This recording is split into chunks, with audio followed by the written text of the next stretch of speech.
G. G. The use of the letter G in the fellow crafts degree is an anachronism. It is really a corruption of, or perhaps rather a substitution for, the Hebrew letter Hebrew yod, which is the initial of the ineffable name. As such, it is a symbol of the life-giving and life-sustaining power of God. GAOTU, a Masonic abbreviation used as a symbol of the name of God and signifying the grand architect of the universe. It was adopted by the Freemasons in accordance with a similar practice among all the nations of antiquity of noting the divine name by a symbol. Gavel, what is called in Masonry a common gavel, is a stonecutter's hammer. It is one of the working tools of an entered apprentice and is a symbol of the purification of the heart. Gloves. On the continent of Europe, they are given to candidates at the same time that they are invested with the apron. The same custom formerly prevailed in England. But although the investiture of the gloves is abandoned as a ceremony both there and in America, they are worn as a part of Masonic clothing. They are a symbol of purification of life. In the Middle Ages, gloves were worn by operative Masons. God, unity of, see unity of God. God, name of, see name. Golgotha, in Hebrew and Syriac it means a skull, a name of Mount Calvary, and so called, probably, because it was the place of public execution. The Latin Calvaria, whence Mount Calvary, means also a skull. Grave, in the master's degree, a symbol which is the analog of the pastos, or couch in the ancient mysteries. The symbolism has been Christianized by some Masonic writers, and the grave has thus been referred to the sepulchre of Christ. Grips and signs. They are valuable only for social purposes as modes of recognition. A. Hand. The hand is a symbol of human actions. Pure hands symbolize pure actions, and impure or unclean hands symbolize impure actions. Hair. Among the Egyptians, the hair was a hieroglyphic of eyes that are open and was the symbol of initiation into the mysteries of Osiris.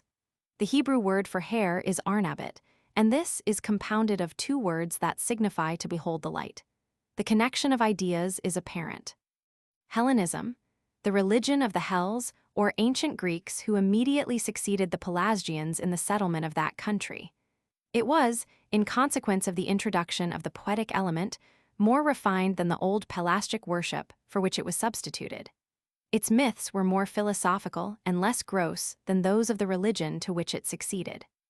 Hermi, stones of a cubical form which were originally unhewn, by which the Greeks at first represented all their deities.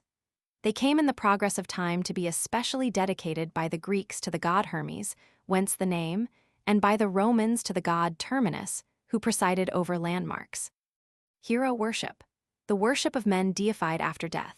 It is a theory of some, both ancient and modern writers, that all the pagan gods were once human beings, and that the legends and traditions of mythology are mere embellishments of the acts of these personages when alive. It was the doctrine taught by Euhemerus among the ancients, and has been maintained among the moderns by such distinguished authorities as Bochart, Bryant, Voss, and Baynier. Hermetic philosophy, the system of the alchemists, the adepts, or seekers of the philosopher's stone. No system has been more misunderstood than this. It was secret, esoteric, and highly symbolical. No one has so well revealed its true design as E.A. Hitchcock, who, in his delightful work entitled Remarks upon Alchemy and the Alchemists, says, "The genuine alchemists were religious men, who passed their time in legitimate pursuits, earning an honest subsistence, and in religious contemplation, studying how to realize in themselves the union of the divine and human nature, expressed in man by an enlightened submission to God's will. And they thought out and published, after a manner of their own, a method of attaining or entering upon this state, as the only rest of the soul."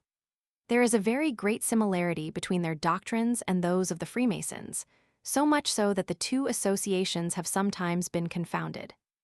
Hierophant. From the Greek letter 1F31 epsilon rho letter 1F78 sigma, holy, sacred, and phi alpha letter 1F77 nu omega to show. One who instructs in sacred things, the explainer of the aporita, or secret doctrines, to the initiates in the ancient mysteries. He was the presiding officer, and his rank and duties were analogous to those of the master of a Masonic lodge. Hiram Abiff, the architect of Solomon's temple. The word Abif signifies in Hebrew his father, and is used by the writer of 2 Chronicles, Roman 4:16, when he says, "These things did Hiram his father in the original Hiram Abif do for King Solomon."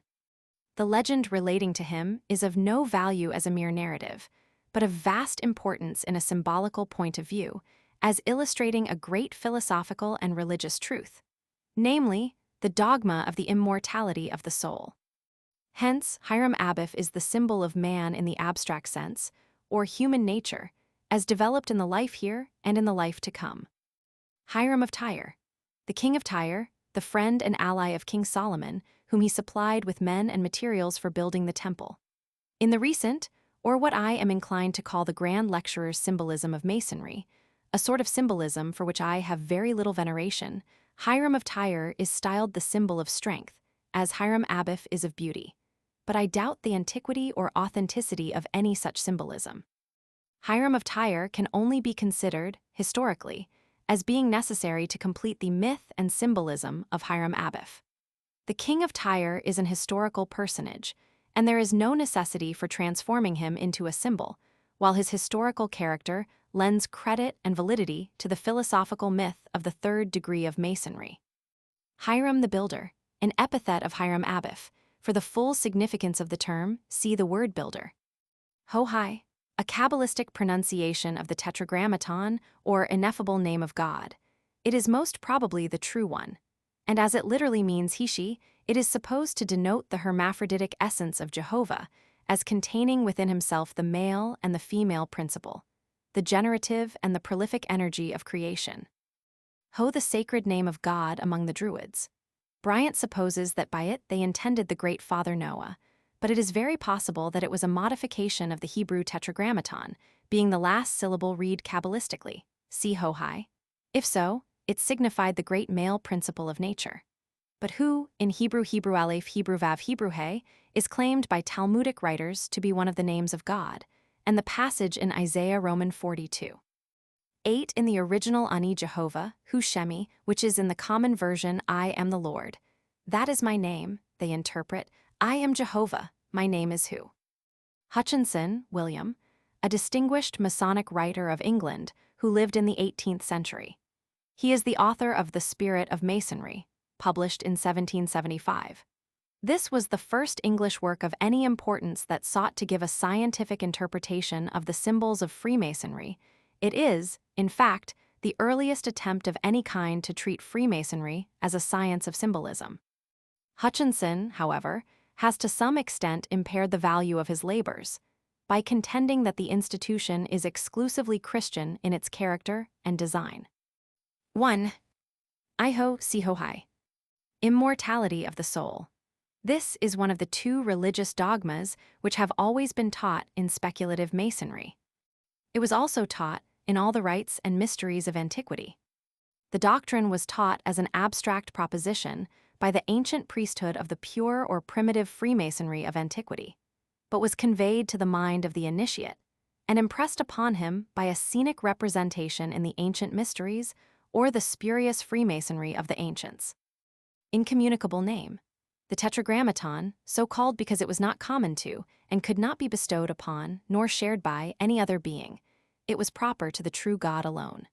Thus Drusius Tetragrammaton, Sive de nomen de propria, p. 108 says, Nomen quatuor literarum proprii et absolute non tribui nisi dio viro. Unde doctors Catholici dicunt incommunicable es creaturi. Ineffable name, the Tetragrammaton, so called because it is ineffable or unpronounceable. See Tetragrammaton.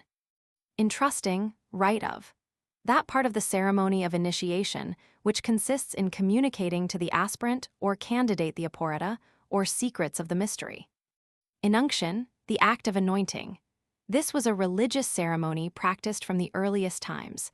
By the pouring on of oil, persons and things were consecrated to sacred purposes. Investiture, rite of. That part of the ceremony of initiation which consists of clothing the candidate masonically. It is a symbol of purity. Ishchatseb, Hebrew Bait, Hebrew Tsadi, Hebrew Hay, Hebrew Shin, Hebrew Yod, Hebrew Aleph, hewers of stones, the fellow crafts at the Temple of Solomon. 2 Kron, Roman 2. 2. Ishsabel, Hebrew, Hebrew Lamed, Hebrew Bait, Hebrew Samek, Hebrew Sheen, Hebrew Yod, Hebrew Aleph, bearers of burdens, the apprentices at the Temple of Solomon. 2 Kron, Roman 2. 2. J. Jah, it is in Hebrew, Hebrew He, Hebrew Yod, whence Maimonides calls it the two-lettered name, and derives it from the Tetragrammaton, of which it is an abbreviation. Others have denied this and assert that Jah is a name independent of Jehovah, but expressing the same idea of the divine Esseny. See Gatacre, Denom, Tetrag. Jehovah, the incommunicable, ineffable name of God, in Hebrew, Hebrew He, Hebrew Vav, Hebrew He, Hebrew Yod, and called, from the 4 letters of which it consists, the Tetragrammaton, or 4-lettered name. 50. Labor. Since the article on the symbolism of labor was written, I have met with an address delivered in 1868 by Brother Trouet, before St. Peter's Lodge in Martinico, which contains sentiments on the relation of Masonry to labor, which are well worth a translation from the original French. See Bulletin du Grand Orient de France, December, 1868. Our name of Mason and our emblems distinctly announce that our object is the elevation of labor. We do not, as Masons, consider labor as a punishment inflicted on man, but on the contrary, we elevate it in our thought to the height of a religious act, which is the most acceptable to God because it is the most useful to man and to society. We decorate ourselves with the emblems of labor to affirm that our doctrine is an incessant protest against the stigma branded on the law of labor, and which an error of apprehension, proceeding from the ignorance of men in primitive times, has erected into a dogma. An error that has resulted in the production of this antisocial phenomenon which we meet with every day. Namely, that the degradation of the workman is the greater as his labor is more severe, and the elevation of the idler is higher as his idleness is more complete. But the study of the laws which maintain order in nature, released from the fetters of preconceived ideas, has led the Freemasons to that doctrine, far more moral than the contrary belief, that labor is not an expiation, but a law of harmony, from the subjection to which man cannot be released without impairing his own happiness and deranging the order of creation. The design of Freemasons is, then, the rehabilitation of labor, which is indicated by the apron which we wear, and the gavel, the trowel, and the level, which are found among our symbols. Hence the doctrine of this work is, that Freemasonry teaches not only the necessity, but the nobility of labor. And that labor is the proper worship due by man to God. Ladder, a symbol of progressive advancement from a lower to a higher sphere, which is common to Masonry, and to many, if not all, of the ancient mysteries. Ladder, Brahminical. The symbolic ladder used in the mysteries of Brahma, it had 7 steps, symbolic of the 7 worlds of the Indian universe. Ladder, Mithratic. The symbolic ladder used in the Persian mysteries of Mithras. It had 7 steps, symbolic of the 7 planets and the 7 metals. Ladder, Scandinavian. The symbolic ladder used in the Gothic mysteries. Dr. Oliver refers it to the Yggdrasil or sacred ash tree, but the symbolism is either very abstruse or very doubtful. Ladder, Theological. The symbolic ladder of the Masonic mysteries. It refers to the ladder seen by Jacob in his vision, and consists, like all symbolical ladders, of 7 rounds, alluding to the 4 cardinal and the 3 theological virtues. Lamb, a symbol of innocence, a very ancient symbol. Lamb Paschal, see Paschal lamb. Lambskin apron, see apron. La oral, see oral la. Legend, a narrative, whether true or false, that has been traditionally preserved from the time of its first oral communication. Such is the definition of a Masonic legend. The authors of the Conversations lexicon, referring to the monkish lives of the saints which originated in the 12th and 13th centuries, say that the title legend was given to all fictions which make pretensions to truth. Such a remark, however correct it may be in reference to these monkish narratives, which were often invented as ecclesiastical exercises, is by no means applicable to the legends of Freemasonry. These are not necessarily fictitious, but are either based on actual and historical facts which have been but slightly modified, or they are the offspring and expansion of some symbolic idea in which latter respect they differ entirely from the monastic legends, which often have only the fertile imagination of some studious monk for the basis of their construction. Legend of the Royal Arch Degree. Much of this legend is a mythical history, but some portion of it is undoubtedly a philosophical myth. The destruction and the reification of the temple, the captivity and the return of the captives, are matters of history, but many of the details have been invented and introduced for the purpose of giving form to a symbolic idea. Legend of the Third Degree. In all probability, this legend is a mythical history in which truth is very largely and preponderatingly mixed with fiction. It is the most important and significant of the legendary symbols of Freemasonry, has descended from age to age by oral tradition, and has been preserved in every Masonic rite. No essential alteration of it has ever been made in any Masonic system, but the interpretations of it have been various. The most general one is that it is a symbol of the resurrection and the immortality of the soul. Some continental writers have supposed that it was a symbol of the downfall of the Order of Templars and its hoped-for restoration. In some of the high philosophical degrees, it is supposed to be a symbol of the sufferings, death, and resurrection Christ. Hutchinson thought it a symbol of the decadence of the Jewish religion and the rise of the Christian on its ruins.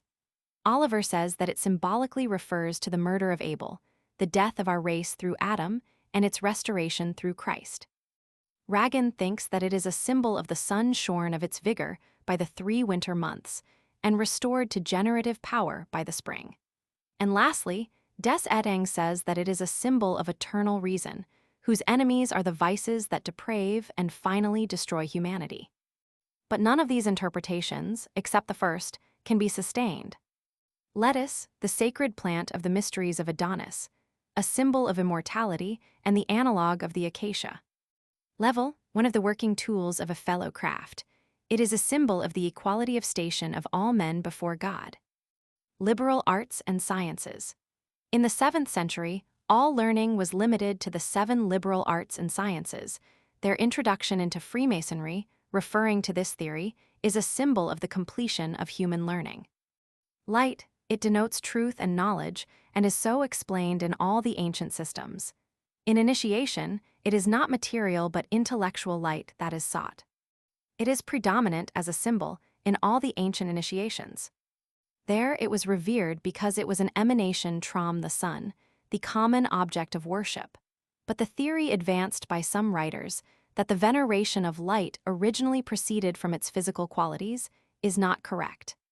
Pythagoras called it the good principle in nature, and the Kabbalists taught that eternal light filled all space before the creation, and that after creation it retired to a central spot and became the instrument of the divine mind in creating matter.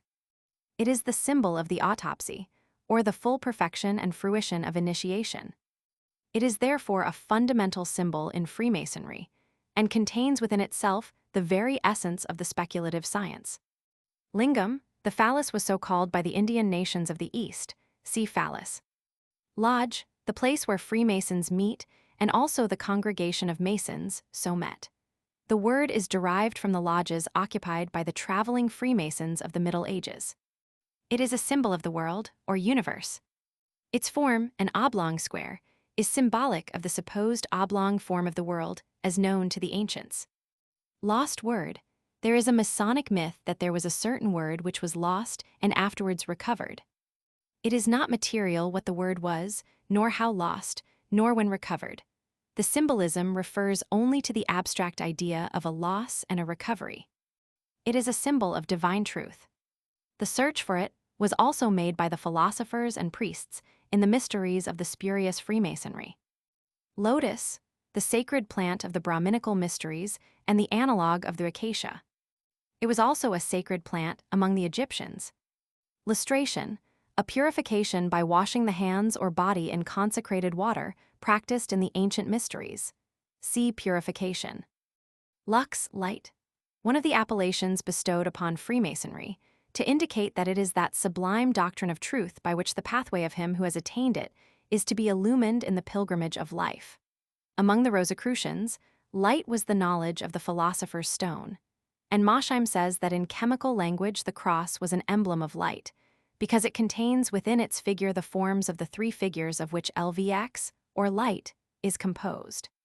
Lux e tenebris, light out of darkness.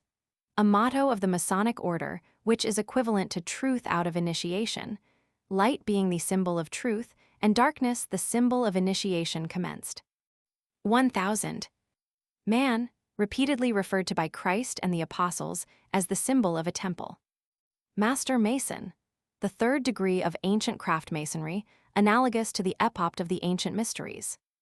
Menatstim, Hebrew Mame, Hebrew Yod, Hebrew Hay, Hebrew Tzadi, Hebrew Noon, Hebrew Mame superintendents, or overseers, the master masons at the Temple of Solomon. 2 Kron, Roman 2. 2. Menu, in the Indian mythology, Menu is the son of Brahma and the founder of the Hindu religion. 13 other Menus are said to exist, 7 of whom have already reigned on earth, but it is the first one whose instructions constitute the whole civil and religious polity of the Hindus. The code attributed to him by the Brahmins has been translated by Sir William Jones with the title of the Institutes of Menu. Middle Chamber, a part of the Solomonic Temple which was approached by winding stairs, but which was certainly not appropriated to the purpose indicated in the fellow crafts degree. The legend of the winding stairs is therefore only a philosophical myth. It is a symbol of this life and its labors. Mistletoe, the sacred plant of Druidism, commemorated also in the Scandinavian rites. It is the analog of the acacia, and like all the other sacred plants of antiquity, is a symbol of the immortality of the soul. Lest the language of the text should be misunderstood, it may be remarked here that the Druidical and the Scandinavian rites are not identical. The former are Celtic, the latter Gothic. But the fact that in both the mistletoe was a sacred plant affords a violent presumption that there must have been a common point from which both religions started. There was, as I have said, an identity of origin for the same ancient and general symbolic idea. Mithras, he was the god worshipped by the ancient Persians and celebrated in their mysteries as the symbol of the sun. In the initiation in these mysteries, the candidate passed through many terrible trials, and his courage and fortitude were exposed to the most rigorous tests. Among others, after ascending the mystical ladder of 7 steps, he passed through a scenic representation of Hades, or the infernal regions. Out of this and the surrounding darkness he was admitted into the full light of Elysium, where he was obligated by an oath of secrecy, and invested by the archimagus, or high priest, with the secret instructions of the rite, among which was a knowledge of the ineffable name. Mount Calvary, a small hill of Jerusalem in a westerly direction and not far from Mount Moriah. In the legends of Freemasonry, it is known as a small hill near Mount Moriah and is referred to in the third degree. This small hill, having been determined as the burial place of Jesus, the symbol has been Christianized by many modern Masons.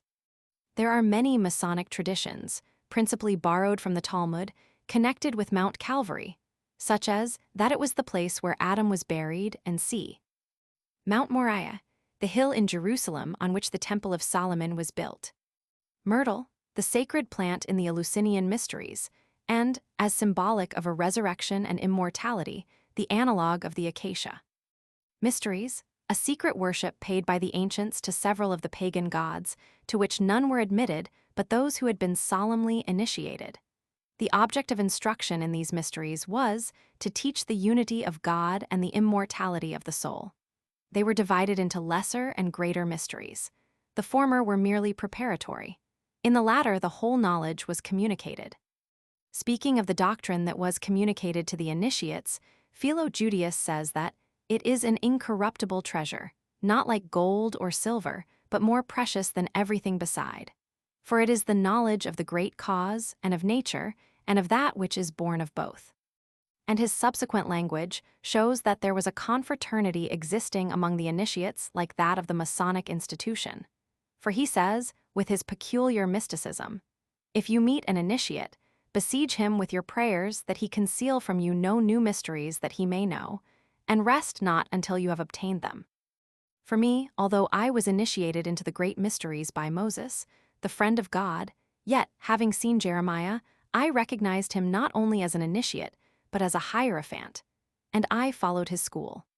So, too, the Mason acknowledges every initiate as his brother, and is ever ready and anxious to receive all the light that can be bestowed on the mysteries in which he has been indoctrinated. Mysts, from the Greek mu letter 1f7b omega, to shut the eyes. One who had been initiated into the lesser mysteries of paganism. He was now blind, but when he was initiated into the greater mysteries, he was called an epopt, or one who saw. Myth, Grote's definition of the myth, which is cited in the text, may be applied without modification to the myths of Freemasonry, although intended by the author only for the myths of the ancient Greek religion. The myth, then, is a narrative of remote date, not necessarily true or false, but whose truth can only be certified by internal evidence. The word was first applied to those fables of the pagan gods which have descended from the remotest antiquity, and in all of which there prevails a symbolic idea, not always, however, capable of a positive interpretation. As applied to Freemasonry, the words myth and legend are synonymous. From this definition, it will appear that the myth is really only the interpretation of an idea.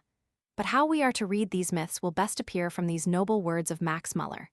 Everything is true, natural, significant, if we enter with a reverent spirit into the meaning of ancient art and ancient language. Everything becomes false, miraculous, and unmeaning if we interpret the deep and mighty words of the seers of old in the shallow and feeble sense of modern chroniclers. Science of Language 2D Sir, p. 578. Myth, historical. An historical myth is a myth that has a known and recognized foundation in historical truth, but with the admixture of a preponderating amount of fiction in the introduction of personages and circumstances.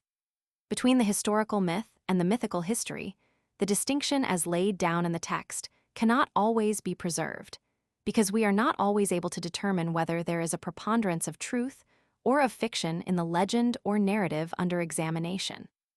Mythical history.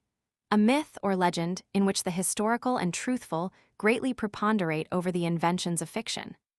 Mythology, literally the science of myths, and this is a very appropriate definition, for mythology is the science which treats of the religion of the ancient pagans, which was almost altogether founded on myths or popular traditions and legendary tales, and hence Keithley, mythol. Of ancient Greece and Italy, P2 says that mythology may be regarded as the repository of the early religion of the people.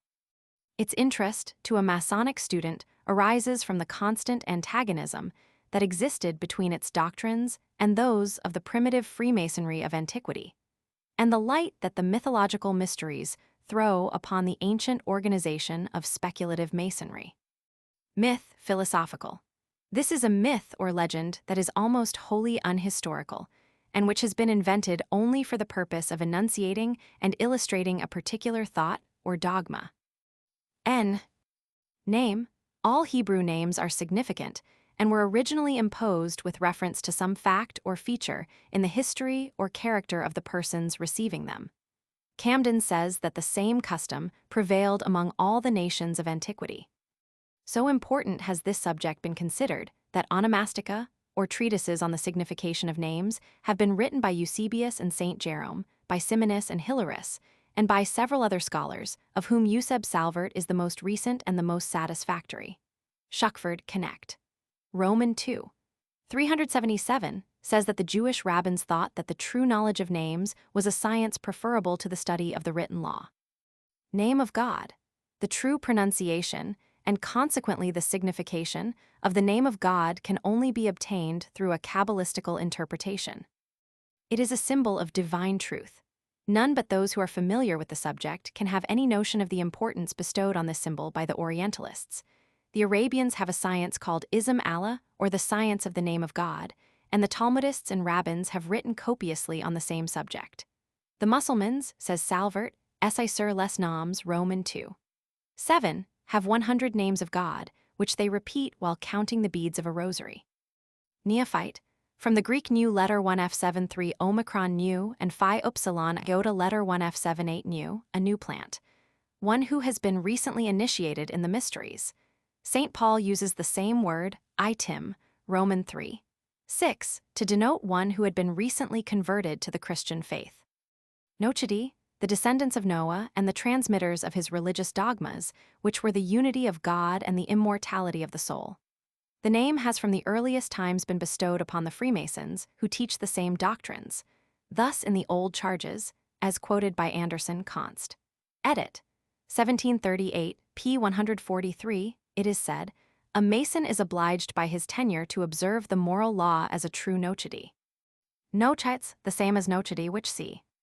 North, that part of the earth which, being most removed from the influence of the sun at his meridian height, is in Freemasonry called a place of darkness. Hence, it is a symbol of the profane world. Northeast corner. An important ceremony of the first degree, which refers to the northeast corner of the lodge, is explained by the symbolism of the cornerstone. The cornerstone of a building is always laid in the northeast corner, for symbolic reasons. The northeast point of the heavens was especially sacred among the Hindus. In the symbolism of Freemasonry, the north refers to the outer or profane world, and the east to the inner world of Masonry. And hence the northeast is symbolic of the double position of the neophyte, partly in the darkness of the former, partly in the light of the latter. Numbers. The symbolism of sacred numbers, which prevails very extensively in Freemasonry, was undoubtedly borrowed from the school of Pythagoras, but it is just as likely that he got it from Egypt or Babylon or from both. The Pythagorean doctrine was, according to Aristotle, met, Roman 12, 8, that all things proceed from numbers. M. Dacier, however, in his Life of the Philosopher, denies that the doctrine of numbers was taught by Pythagoras himself, but attributes it to his later disciples. But his arguments are not conclusive or satisfactory. Oath of secrecy. It was always administered to the candidate in the ancient mysteries. Odd numbers. In the system of Pythagoras, odd numbers were symbols of perfection. Hence the sacred numbers of Freemasonry are all odd. They are 3, 5, 7, 9, 15, 27, 33, and 81. Oil. An element of Masonic consecration, and, as a symbol of prosperity and happiness, is intended, under the name of the oil of joy, to indicate the expected propitious results of the consecration of anything or person to a sacred purpose. Olive, in a secondary sense, the symbol of peace and of victory, but in its primary meaning, like all the other sacred plants of antiquity, a symbol of immortality. And thus in the mysteries it was the analogue of the acacia of the Freemasons. Oliver, the Reverend George Oliver, D.D., of Lincolnshire, England, who died in 1868, is by far the most distinguished and the most voluminous of the English writers on Freemasonry. Looking to his vast labors and researches in the arcana of the science, no student of Masonry can speak of his name or his memory without profound reverence for his learning, and deep gratitude for the services that he has accomplished. To the author of this work, the recollection will ever be most grateful that he enjoyed the friendship of so good and so great a man, one of whom we may testify, as Johnson said of Goldsmith, that nihil quod tetigit non ornavit. In his writings, he has traversed the whole field of Masonic literature and science, and has treated, always with great ability and wonderful research, of its history, its antiquities, its rites and ceremonies, its ethics, and its symbols.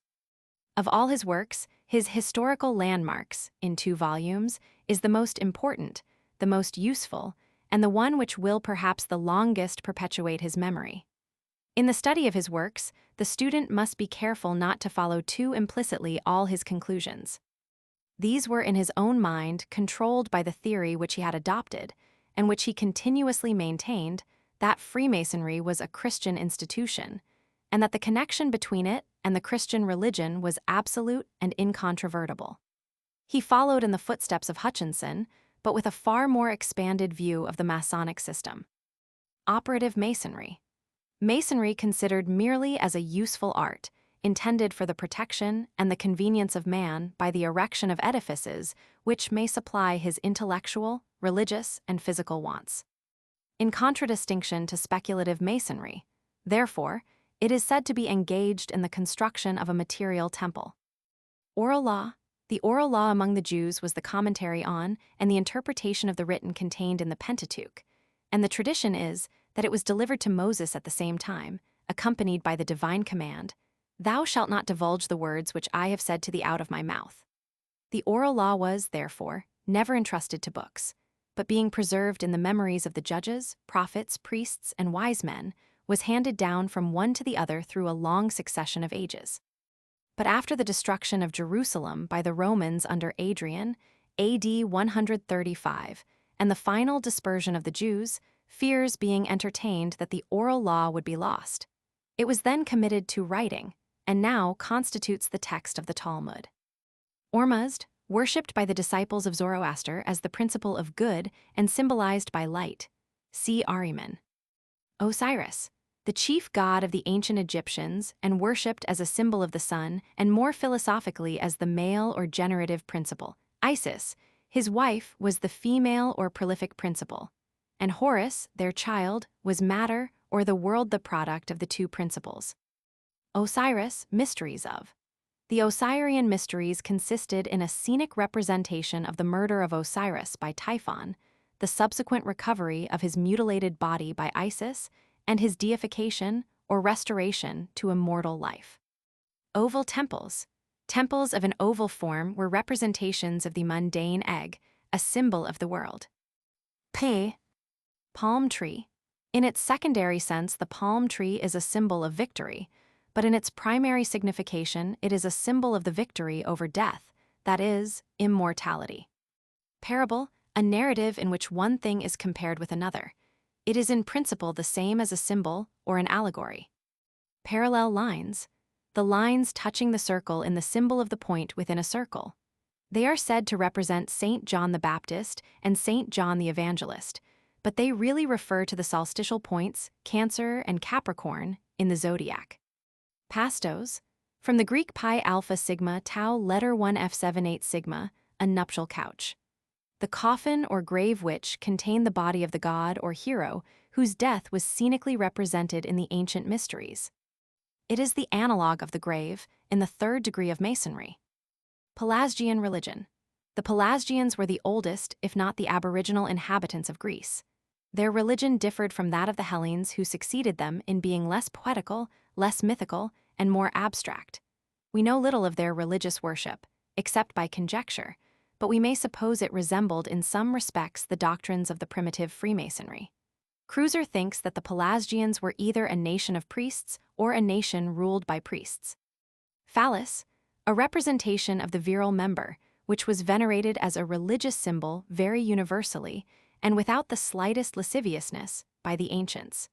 It was one of the modifications of sun worship and was a symbol of the fecundating power of that luminary. The Masonic point within a circle is undoubtedly of phallic origin. Philosophy of Freemasonry. The dogmas taught in the Masonic system constitute its philosophy. These consist in the contemplation of God as one and eternal and of man as immortal. In other words, the philosophy of Freemasonry inculcates the unity of God and the immortality of the soul. Plumb, one of the working tools of a fellow craft and a symbol of rectitude of conduct. Point within a circle. It is derived from the ancient sun worship and is in reality of phallic origin. It is a symbol of the universe, the sun being represented by the point, while the circumference is the universe. Porch of the temple, a symbol of the entrance into life.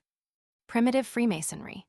The primitive Freemasonry of the antediluvians is a term for which we are indebted to Oliver, although the theory was broached by earlier writers, and among them by the Chevalier Ramsay.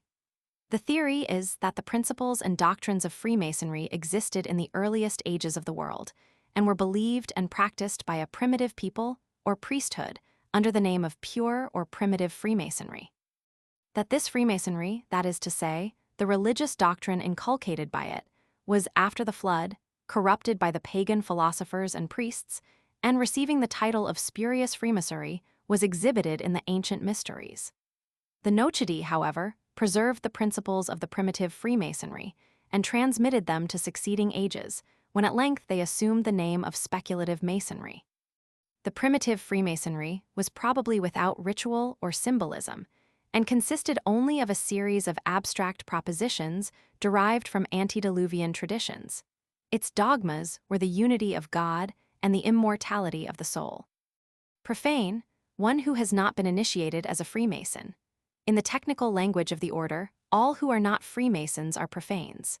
The term is derived from the Latin words profano, which literally signify in front of the temple. because those in the ancient religions who were not initiated in the sacred rites or mysteries of any deity were not permitted to enter the temple, but were compelled to remain outside or in front of it. They were kept on the outside. The expression a profane is not recognized as a noun substantive in the general usage of the language, but it has been adopted as a technical term in the dialect of Freemasonry, in the same relative sense in which the word layman is used in the professions of law and divinity.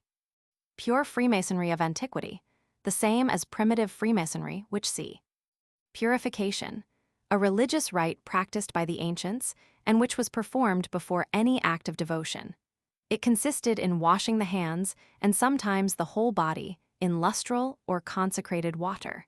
It was intended as a symbol of the internal purification of the heart. It was a ceremony preparatory to initiation in all the ancient mysteries.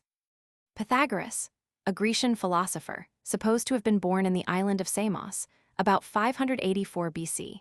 He traveled extensively for the purpose of acquiring knowledge.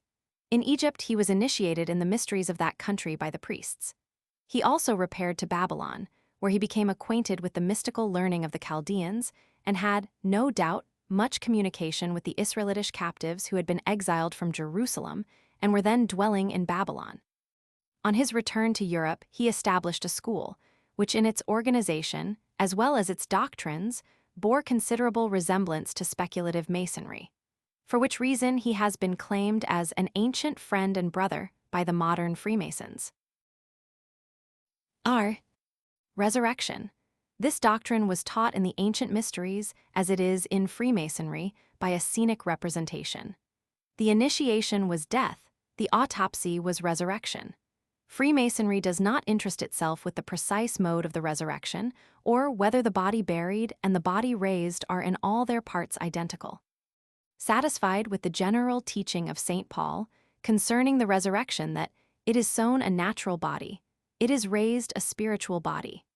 Freemasonry inculcates by its doctrine of the resurrection the simple fact of a progressive advancement from a lower to a higher sphere, and the raising of the soul from the bondage of death to its inheritance of eternal life.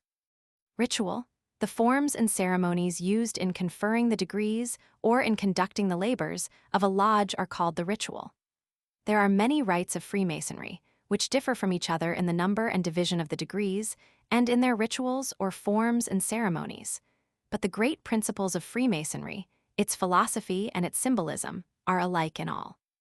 It is evident, then, that in an investigation of the symbolism of Freemasonry, we have no concern with its ritual, which is but an outer covering that is intended to conceal the treasure that is within.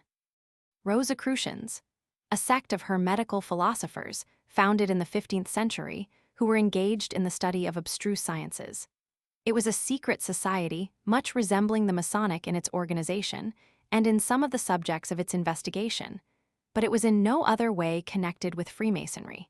It is, however, well worth the study of the Masonic student on account of the light that it throws upon many of the Masonic symbols. Royal art. Freemasonry is so called because it is supposed to have been founded by two kings, the kings of Israel and Tyre, because it has been subsequently encouraged and patronized by monarchs in all countries. Sabianism or Sabiism, the worship of the sun, moon, and stars, the Hebrew mem, Hebrew yod, Hebrew mem, Hebrew shin, Hebrew he, Hebrew aleph, Hebrew beit, Hebrew tzadit, Saba hashmem, the host of heaven. It was practiced in Persia, Chaldea, India, and other Oriental countries at an early period of the world's history. Sun worship has had a powerful influence on subsequent and more rational religions, and relics of it are to be found even in the symbolism of Freemasonry. Sacellum, a sacred place consecrated to a god and containing an altar. Saint Croix, the work of the Baron de Saint Croix in 2 volumes, entitled Recherches historiques et critiques sur les mystères du paganisme, is one of the most valuable and instructive works that we have in any language on the ancient mysteries, those religious associations whose history and design so closely connect them with Freemasonry. To the student of Masonic philosophy and symbolism, this work of Saint Croix is absolutely essential. Salsette, an island in the Bay of Bombay, celebrated for stupendous caverns excavated artificially out of the solid rock, and which were appropriated to the initiations in the ancient mysteries of India. Senses 5 Human, a symbol of intellectual cultivation.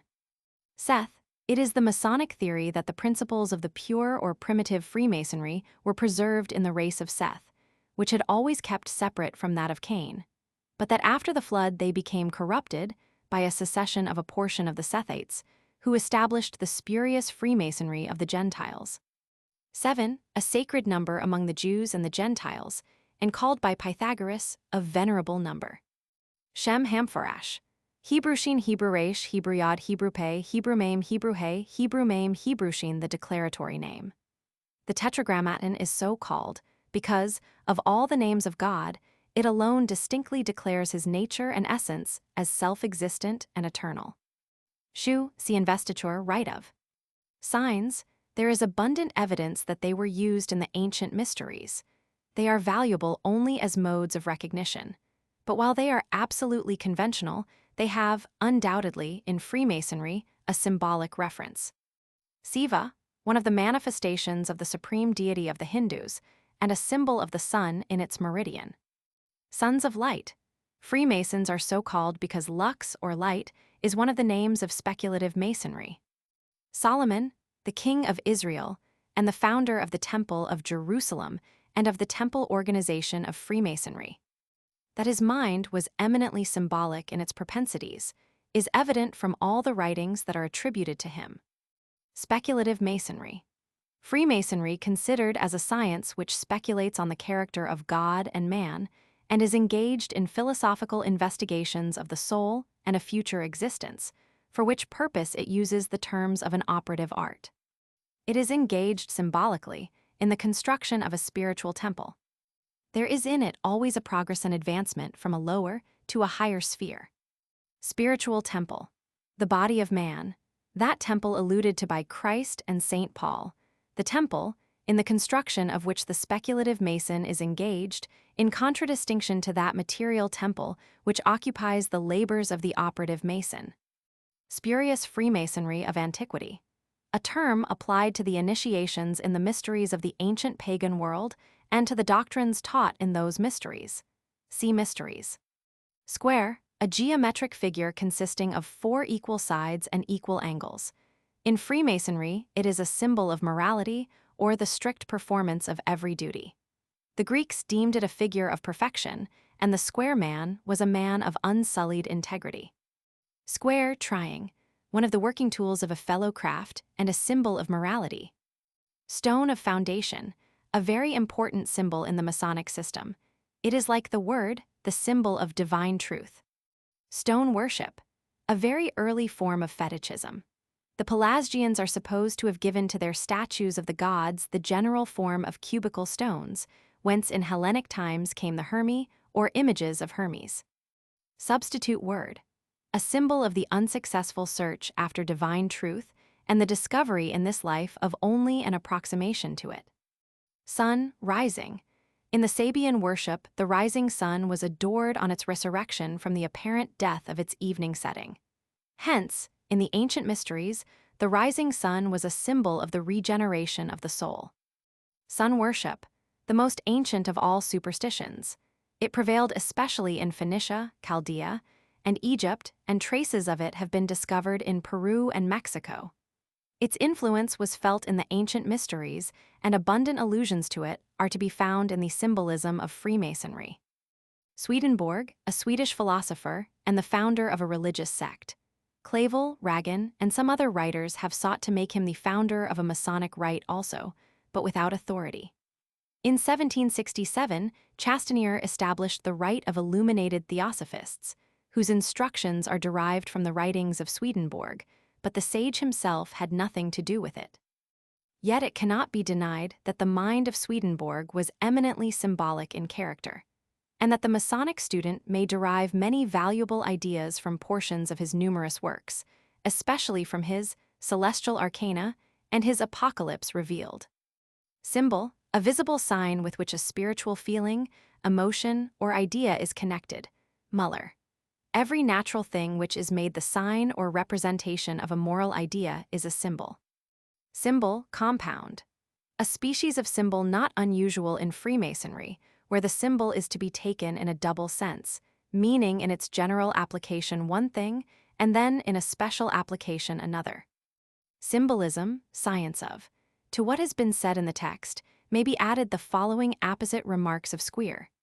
In the absence of a written language or forms of expression capable of conveying abstract ideas, we can readily comprehend the necessity, among a primitive people, of a symbolic system. That symbolism in a great degree resulted from this necessity is very obvious, and that, associated with man's primitive religious systems, it was afterwards continued, when in the advanced stage of the human mind, the previous necessity no longer existed, is equally undoubted. It thus came to constitute a kind of sacred language, and became invested with an esoteric significance understood only by the few. The serpent symbol in America, p. 19. Tabernacle, erected by Moses in the wilderness as a temporary place for divine worship. It was the antitype of the Temple of Jerusalem, and like it, was a symbol of the universe.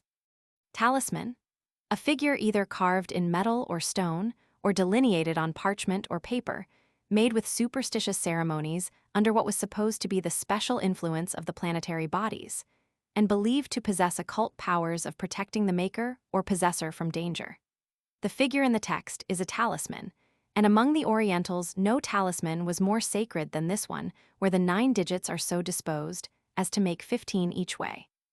The Arabians called it Zahul, which was the name of the planet Saturn, because the 9 digits added together make 45, and the letters of the word Zahul are, according to the numerical powers of the Arabic alphabet, equivalent to 45. The Kabbalists esteem it because 15 was the numerical power of the letters composing the word Jah, which is one of the names of God. Talmud, the mystical philosophy of the Jewish rabbins, is contained in the Talmud, which is a collection of books divided into 2 parts, the Mishnah, which contains the record of the oral law, first committed to writing in the 2nd or 3rd century, and the Gemara, or commentaries on it. In the Talmud, much will be found of great interest to the Masonic student. Temple, the importance of the temple in the symbolism of Freemasonry will authorize the following citation from the learned Montfaucon Ant, Roman 2. 1. Roman 2. Ch. Roman 2. Concerning the origin of temples, there is a variety of opinions. According to Herodotus, the Egyptians were the first that made altars, statues, and temples. It does not, however, appear that there were any in Egypt in the time of Moses, for he never mentions them, although he had many opportunities for doing so. Lucian says that the Egyptians were the first people who built temples, and that the Assyrians derived the custom from them, all of which is, however, very uncertain. The first allusion to the subject in Scripture is the tabernacle, which was, in fact, a portable temple, and contained one place within it more holy and secret than the others, called the Holy of Holies, and to which the adytum in the pagan temples corresponded. The first heathen temple mentioned in Scripture is that of Dagon, the god of the Philistines. The Greeks, who were indebted to the Phoenicians for many things, may be supposed to have learned from them the art of building temples, and it is certain that the Romans borrowed from the Greeks both the worship of the gods and the construction of temples. Temple builder, the title by which Hiram Abiff is sometimes designated. Temple of Solomon. The building erected by King Solomon on Mount Moriah in Jerusalem has been often called the cradle of Freemasonry, because it was there that union took place between the operative and speculative Masons, which continued for centuries afterwards to present the true organization of the Masonic system. As to the size of the temple, the dimensions given in the text may be considered as accurate so far as they agree with the description given in the first Book of Kings. Josephus gives a larger measure and makes the length 105 feet, the breadth 35 feet, and the height 210 feet. But even these will not invalidate the statement in the text, that in size it was surpassed by many a parish church. Temple symbolism. That symbolism which is derived from the Temple of Solomon. It is the most fertile of all kinds of symbolism in the production of materials for the Masonic science. Terminus, one of the most ancient of the Roman deities. He was the god of boundaries and landmarks, and his statue consisted only of a cubical stone, without arms or legs, to show that he was immovable. Tetractes, a figure used by Pythagoras, consisting of 10 points, arranged in a triangular form so as to represent the monad, duad, triad, and quaterniad. It was considered as very sacred by the Pythagoreans, and was to them what the tetragrammaton was to the Jews. Tetragrammaton. From the Greek tau epsilon tau rho letter 1 F70 sigma, 4, and gamma rho letter 1 F70 mu mu alpha, a letter. The four-lettered name of God in the Hebrew language, which consisted of 4 letters, viz. Hebrew He, Hebrew Vav, Hebrew He, Hebrew Yod commonly, but incorrectly, pronounced Jehovah. As a symbol, it greatly pervaded the rites of antiquity, and was perhaps the earliest symbol corrupted by the spurious Freemasonry of the pagan mysteries. It was held by the Jews in profound veneration, and its origin supposed to have been by divine revelation at the burning bush. The word was never pronounced, but wherever met with Adonai was substituted for it, which custom was derived from the perverted reading of a passage in the Pentateuch. The true pronunciation, consequently, was utterly lost. This is explained by the want of vowels in the Hebrew alphabet, so that the true vocalization of a word cannot be learned from the letters of which it is composed. The true pronunciation was entrusted to the high priest, but lest the knowledge of it should be lost by his sudden death, it was also communicated to his assistant. It was known also, probably, to the kings of Israel. The Kabbalists and Talmudists enveloped it in a host of superstitions. It was also used by the Essenes in their sacred rites, and by the Egyptians as a password. Kabbalistically read and pronounced, it means the male and female principle of nature, the generative and prolific energy of creation. Tammuz, a Syrian god who was worshipped by those women of the Hebrews who had fallen into idolatry. The idol was the same as the Phoenician Adonis, and the mysteries of the two were identical. Traveling Freemasons, see Freemasons traveling. Trestle board, the board or tablet on which the designs of the architect are inscribed. It is a symbol of the moral law as set forth in the revealed will of God. Every man must have his trestle board, because it is the duty of every man to work out the task which God, the chief architect, has assigned to him. Triangle, a symbol of deity. This symbolism is found in many of the ancient religions. Among the Egyptians, it was a symbol of universal nature, or of the protection of the world by the male and female energies of creation. Triangle, radiated. A triangle placed within a circle of rays. In Christian art, it is a symbol of God. Then the rays are called a glory. When they surround the triangle in the form of a circle, the triangle is a symbol of the glory of God. When the rays emanate from the center of the triangle, it is a symbol of divine light. This is the true form of the Masonic radiated triangle. Triliteral name. This is the word Aum, which is the ineffable name of God among the Hindus, and symbolizes the 3 manifestations of the Brahminical supreme God, Brahma, Siva, and Vishnu. It was never to be pronounced aloud, and was analogous to the sacred tetragrammaton of the Jews. Trowel, one of the working tools of a master mason. It is a symbol of brotherly love. Truth, it was not always taught publicly by the ancient philosophers to the people. The search for it is the object of Freemasonry. It is never found on earth, but a substitute for it is provided. Tuafal, a term used by the Druids to designate an unhallowed circumambulation around the sacred cairn, or altar, the movement being against the sun, that is, from west to east by the north, the cairn being on the left hand of the circumambulator. Tubal Cain. Of the various etymologies of this name, only one is given in the text, but most of the others in some way identify him with Vulcan. Welsford Mithridates Minor P4 gives a singular etymology, deriving the name of the Hebrew patriarch from the definite article Hebrew He converted into Hebrew Tav, or T and Baal, Lord, with the Arabic Cain, a blacksmith, so that the word would then signify the Lord of the blacksmiths. Masonic writers have, however, generally adopted the more usual derivation of Cain, from a word signifying possession, and Oliver descants on Tubal Cain as a symbol of worldly possessions. As to the identity of Vulcan with Tubal Cain, we may learn something from the definition of the offices of the former, as given by Diodorus Siculus. Vulcan was the first founder of works in iron, brass, gold, silver, and all fusible metals, and he taught the uses to which fire can be applied in the arts. See Genesis. Tubal-Cain, an instructor of every artificer in brass and iron. 24-inch gauge, a 2-foot rule, one of the working tools of an entered apprentice and a symbol of time well employed. Typhon, the brother and slayer of Osiris in the Egyptian mythology. As Osiris was a type or symbol of the sun, Typhon was the symbol of winter, when the vigor, heat, and, as it were, life of the sun are destroyed, and of darkness as opposed to light. Tyre, a city of Phoenicia, the residence of King Hiram, the friend and ally of Solomon, whom he supplied with men and materials for the construction of the temple. Tyrian Freemasons. These were the members of the Society of Dionysiac Artificers, who at the time of the building of Solomon's temple flourished at Tyre. Many of them were sent to Jerusalem by Hiram, king of Tyre, to assist King Solomon in the construction of his temple.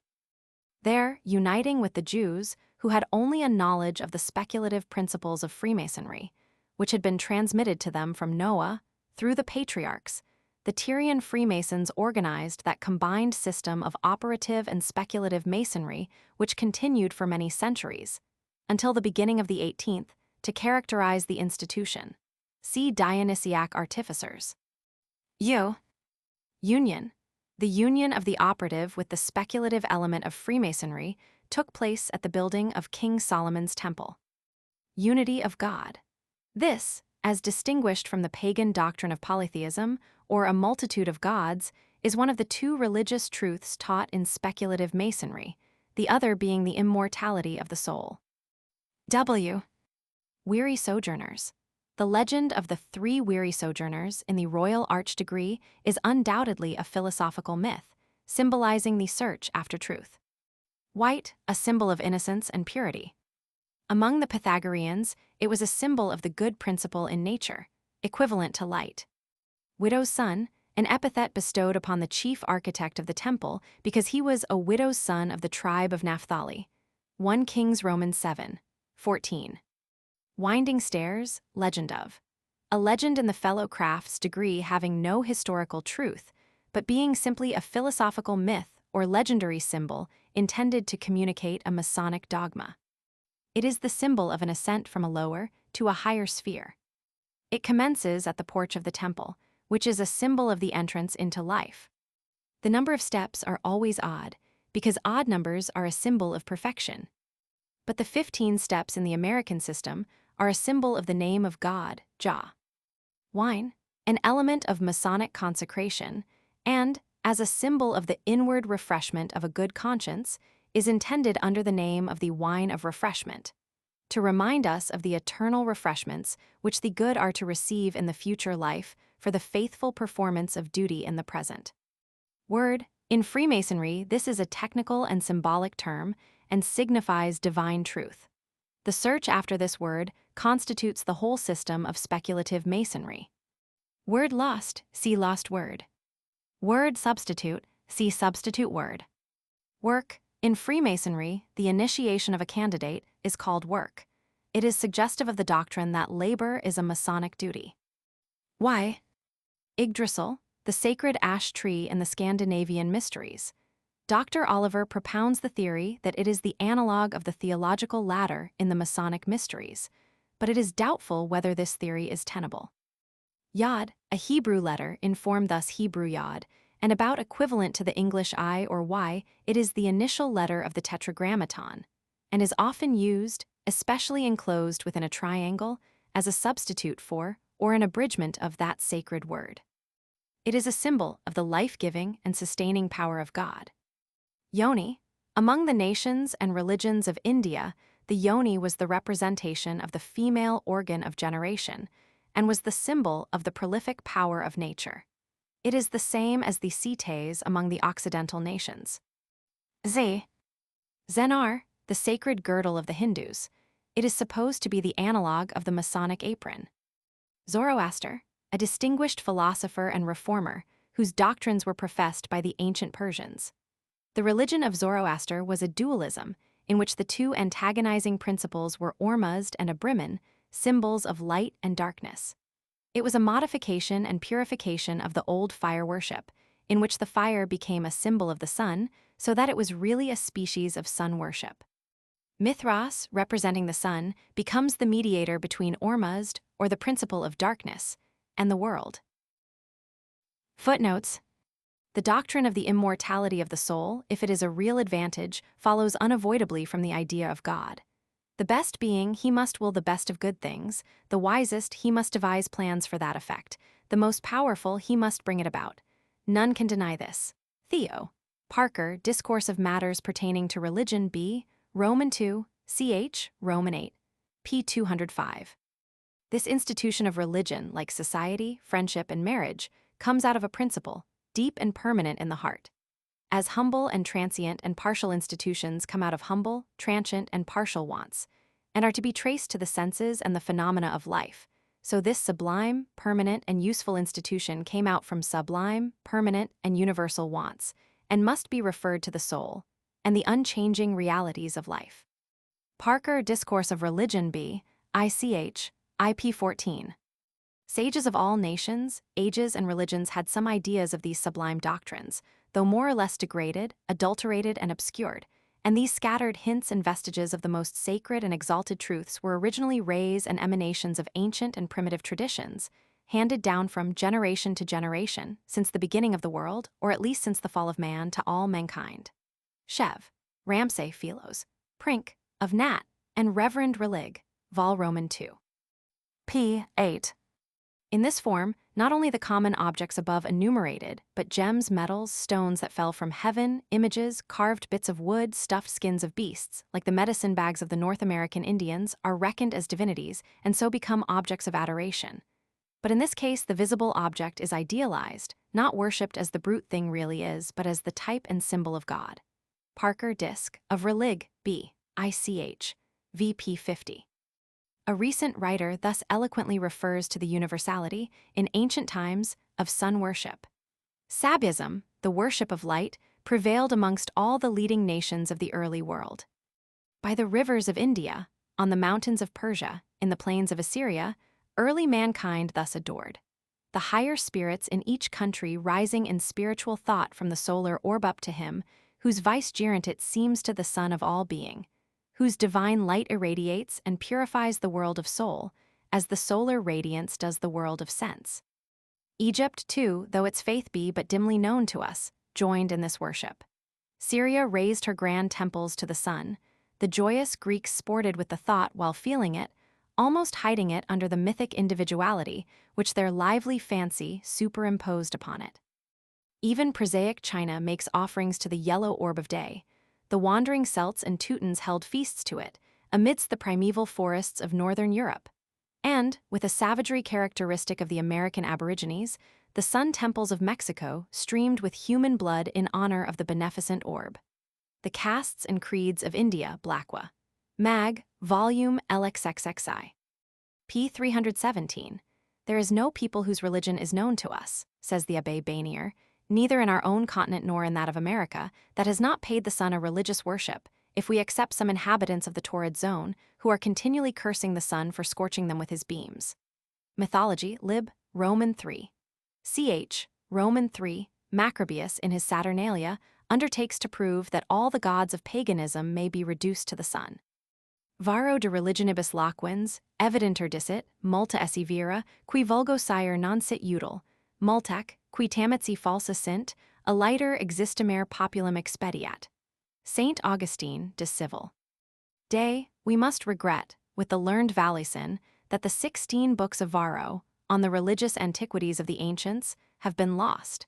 And the regret is enhanced by the reflection that they existed until the beginning of the 14th century, and disappeared only when their preservation for less than 2 centuries more would, by the discovery of printing, have secured their perpetuity.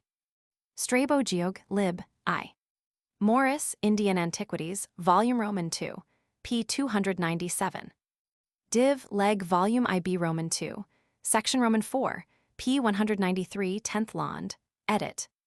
The hidden doctrines of the unity of the deity and the immortality of the soul were taught originally in all the mysteries, even those of Cupid and Bacchus. Warburton, Apud Spence's Anecdotes, p. 309. Isaac Painig, p. 59. Apud Arian, Dissert, Lib. Roman 3, c. Roman 21. Fiat. Dissert on the Eleusinian and Bacchic mysteries in the Pamphleteer, Volume Roman 8, p. 53. Symbol and Mythal, der Alt, Volk. In these mysteries, after the people had for a long time bewailed the loss of a particular person, he was at last supposed to be restored to life. Bryant, Anal, of Enck, Mythology, Volume Roman 3, p. 176. Herod Hist, Lib Roman 3, CCLXXI. The legend says it was cut into 14 pieces. Compare this with the 14 days of burial in the Masonic legend of the third degree. Why the particular number in each? It has been thought by some that in the latter legend there was a reference to the half of the moon's age, or its dark period, symbolic of the darkness of death, followed by the 14 days of bright moon or restoration to life. Misters du Paganisme, Tom, IP 6. Notes to Rawlinson's Herodotus, B. Roman 2. Ch. CLXXI. Mr. Bryant expresses the same opinion. The principal rites in Egypt were confessedly for a person lost and consigned for a time to darkness, who was at last found. This person I have mentioned to have been described under the character of Osiris. Analysis of Ancient Mythology, Volume Roman 3, p. 177. Spirit of Masonry, p. 100. Varro, according to St. Augustine de Civ. Day, Roman 6. 5, says that among the ancients there were 3 kinds of theologia mythical, which was used by the poets, a physical by the philosophers and a civil by the people.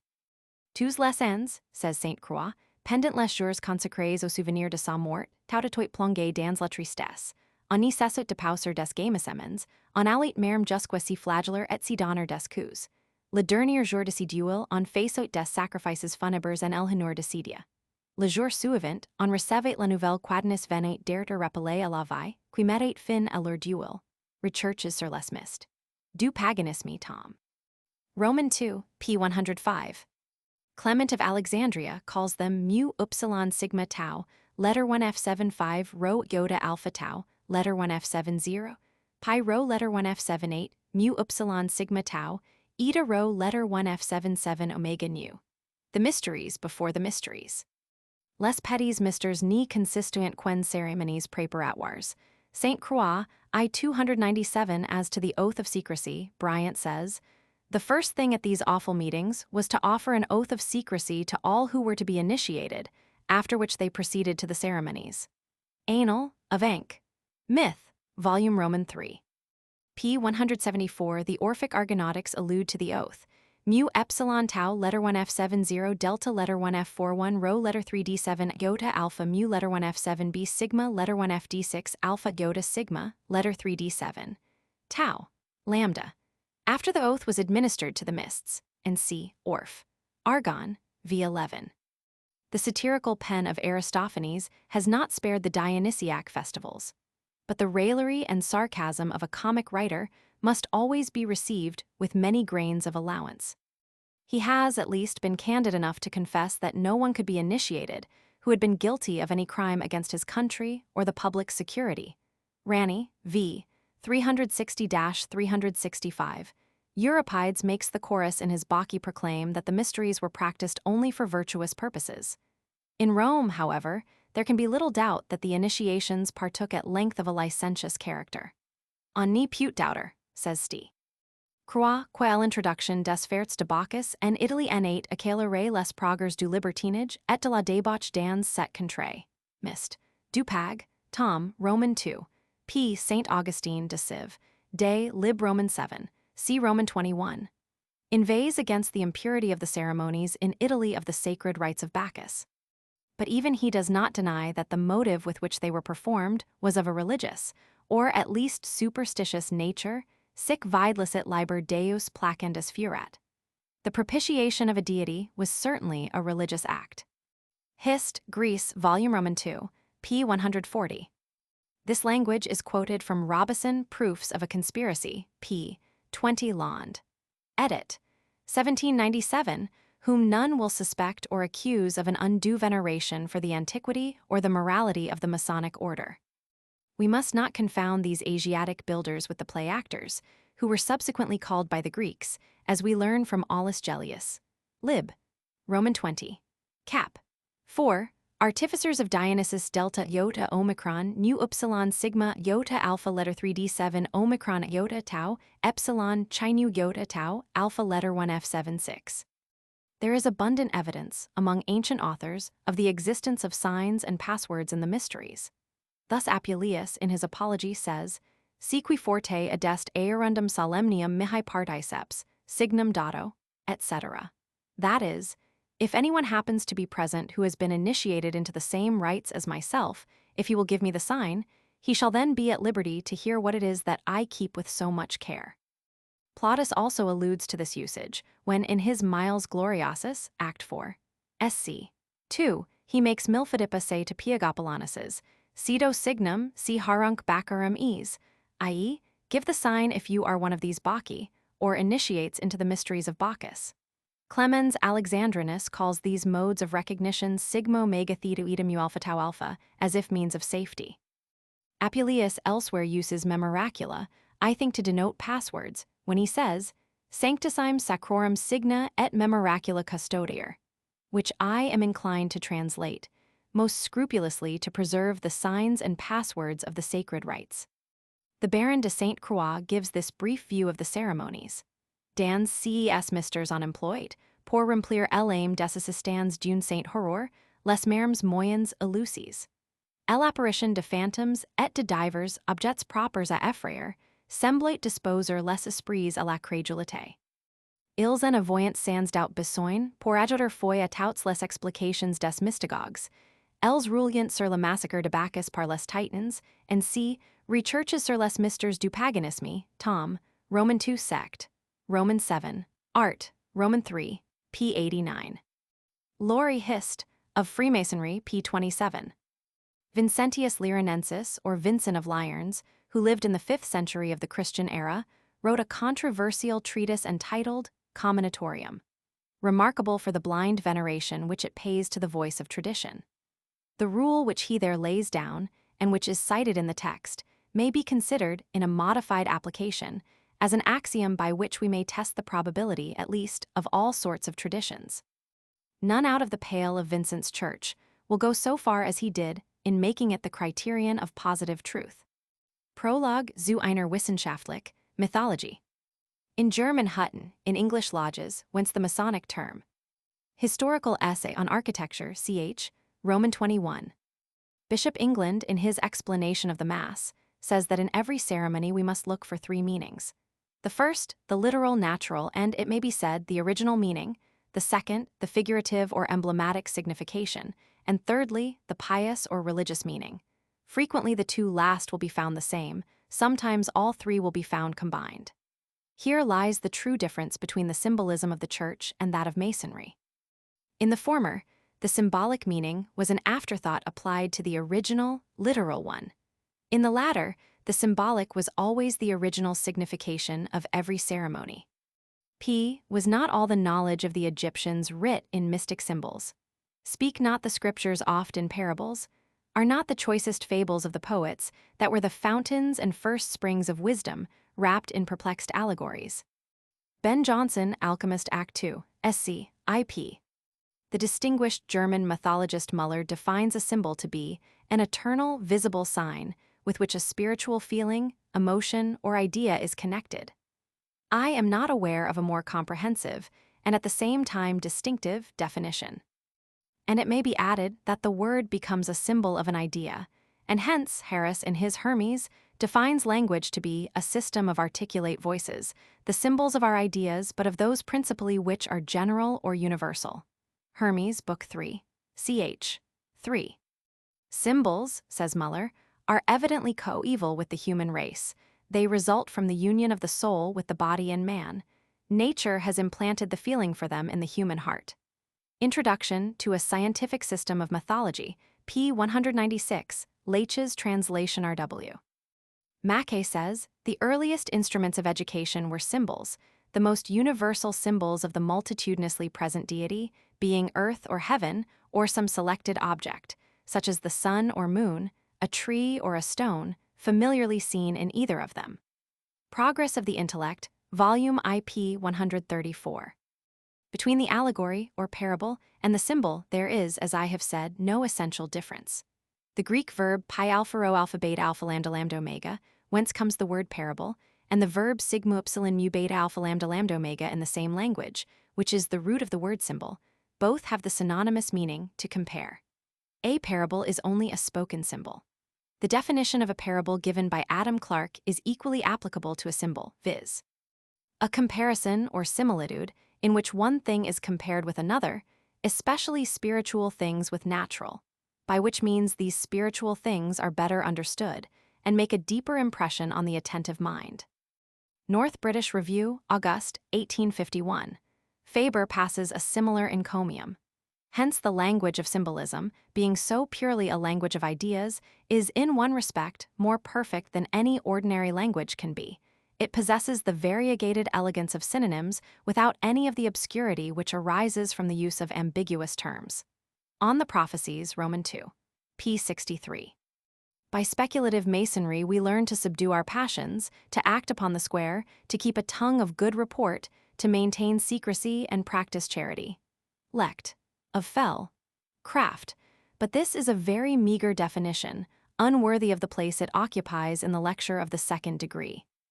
Animal worship among the Egyptians was the natural and unavoidable consequence of the misconception, by the vulgar, of those emblematical figures invented by the priests to record their own philosophical conception of absurd ideas.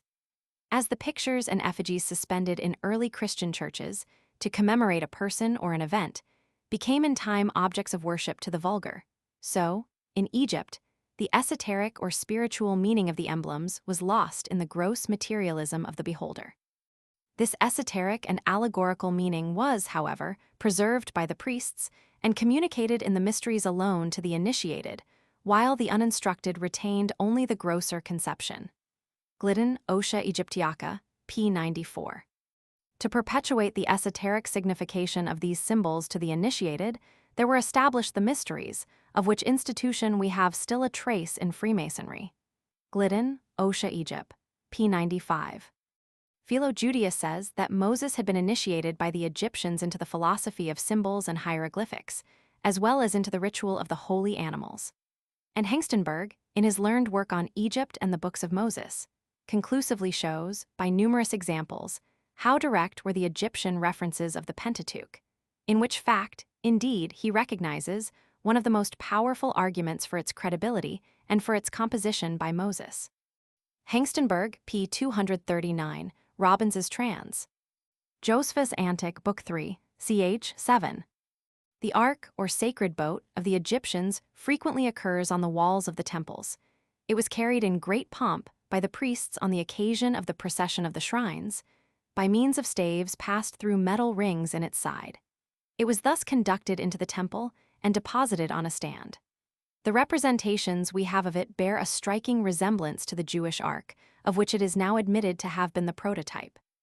The Egyptian reference in the Urim and Thummim is especially distinct and incontrovertible. Hengstenberg, p. 158. According to the estimate of Bishop Cumberland, it was only 109 feet in length, 36 in breadth, and 54 in height. Thus did our wise Grand Master contrive a plan, by mechanical and practical allusions, to instruct the craftsmen in principles of the most sublime speculative philosophy, tending to the glory of God, and to secure to them temporal blessings here and eternal life hereafter, as well as to unite the speculative and operative masons, thereby forming a twofold advantage, from the principles of geometry and architecture on the one part, and the precepts of wisdom and ethics on the other. Calcott Candid Disquisition, p. 31, ed. 1769. This proposition I ask to be conceded. The evidences of its truth are, however, abundant, were it necessary to produce them. The craft generally will, I presume, assent to it. The groves were God's first temples. Ere man learned to hew the shaft, and lay the architrave, and spread the roof above them ere he framed the lofty vault, to gather and roll back the sound of anthems in the darkling wood, amid the cool and silence, he knelt down, and offered to the mightiest solemn thanks and supplication. Bryant. Theologians have always given a spiritual application to the Temple of Solomon, referring it to the mysteries of the Christian dispensation. For this, consult all the biblical commentators. But I may particularly mention on this subject Bunyan's Solomon's Temple Spiritualized, and a rare work in folio by Samuel Lee, Fellow of Wadham College, Oxford, published at London in 1659, and entitled Orbis Miraculum, or the Temple of Solomon portrayed by Scripture Light. A copy of this scarce work, which treats very learnedly of the spiritual mysteries of the gospel veiled under the temple, I have lately been, by good fortune, enabled to add to my library. Veludi pecora, qui natura finxit prona et obedientia ventris salust, bel cattle.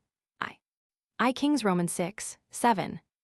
In further illustration of the wisdom of these temple contrivances, it may be mentioned that, by marks placed upon the materials which had been thus prepared at a distance, the individual production of every craftsman was easily ascertained, and the means were provided of rewarding merit and punishing indolence. Each of the pagan gods had besides the public and open a secret worship paid unto him, to which none were admitted but those who had been selected by preparatory ceremonies, called initiation. This secret worship was termed the Mysteries. Warburton, Divleg, IIP 189. It must be remarked, however, that many of the fellow crafts were also stonecutters in the mountains, Chatseb Bahar, and, with their nicer implements, more accurately adjusted the stones which had been imperfectly prepared by the apprentices. This fact does not at all affect the character of the symbolism we are describing. The due preparation of the materials, the symbol of purification, was necessarily continued in all the degrees. The task of purification never ceases. The classical reader will here be reminded of that beautiful passage of Horace, commencing with justum et tenacem propositi verum. Lib. Roman 3, odd. 3. Pallida mors equo pulset pede poprum tabernas regumpters, hor. Lib. I odd 4. It is worth noticing that the verb natsak, from which the title of the menatschem, the overseers or master masons in the ancient temple, is derived, signifies also in Hebrew to be perfected, to be completed. The third degree is the perfection of the symbolism of the temple, and its lessons lead us to the completion of life. In like manner, the mysteries, says Christie, were termed tau epsilon lambda epsilon tau alpha letter 1f76, perfections, because they were supposed to induce a perfectness of life.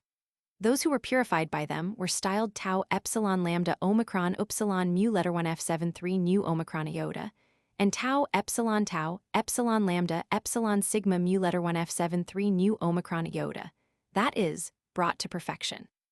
Observations on Uvaroff's S on the Eleusinian Mysteries, p. 183.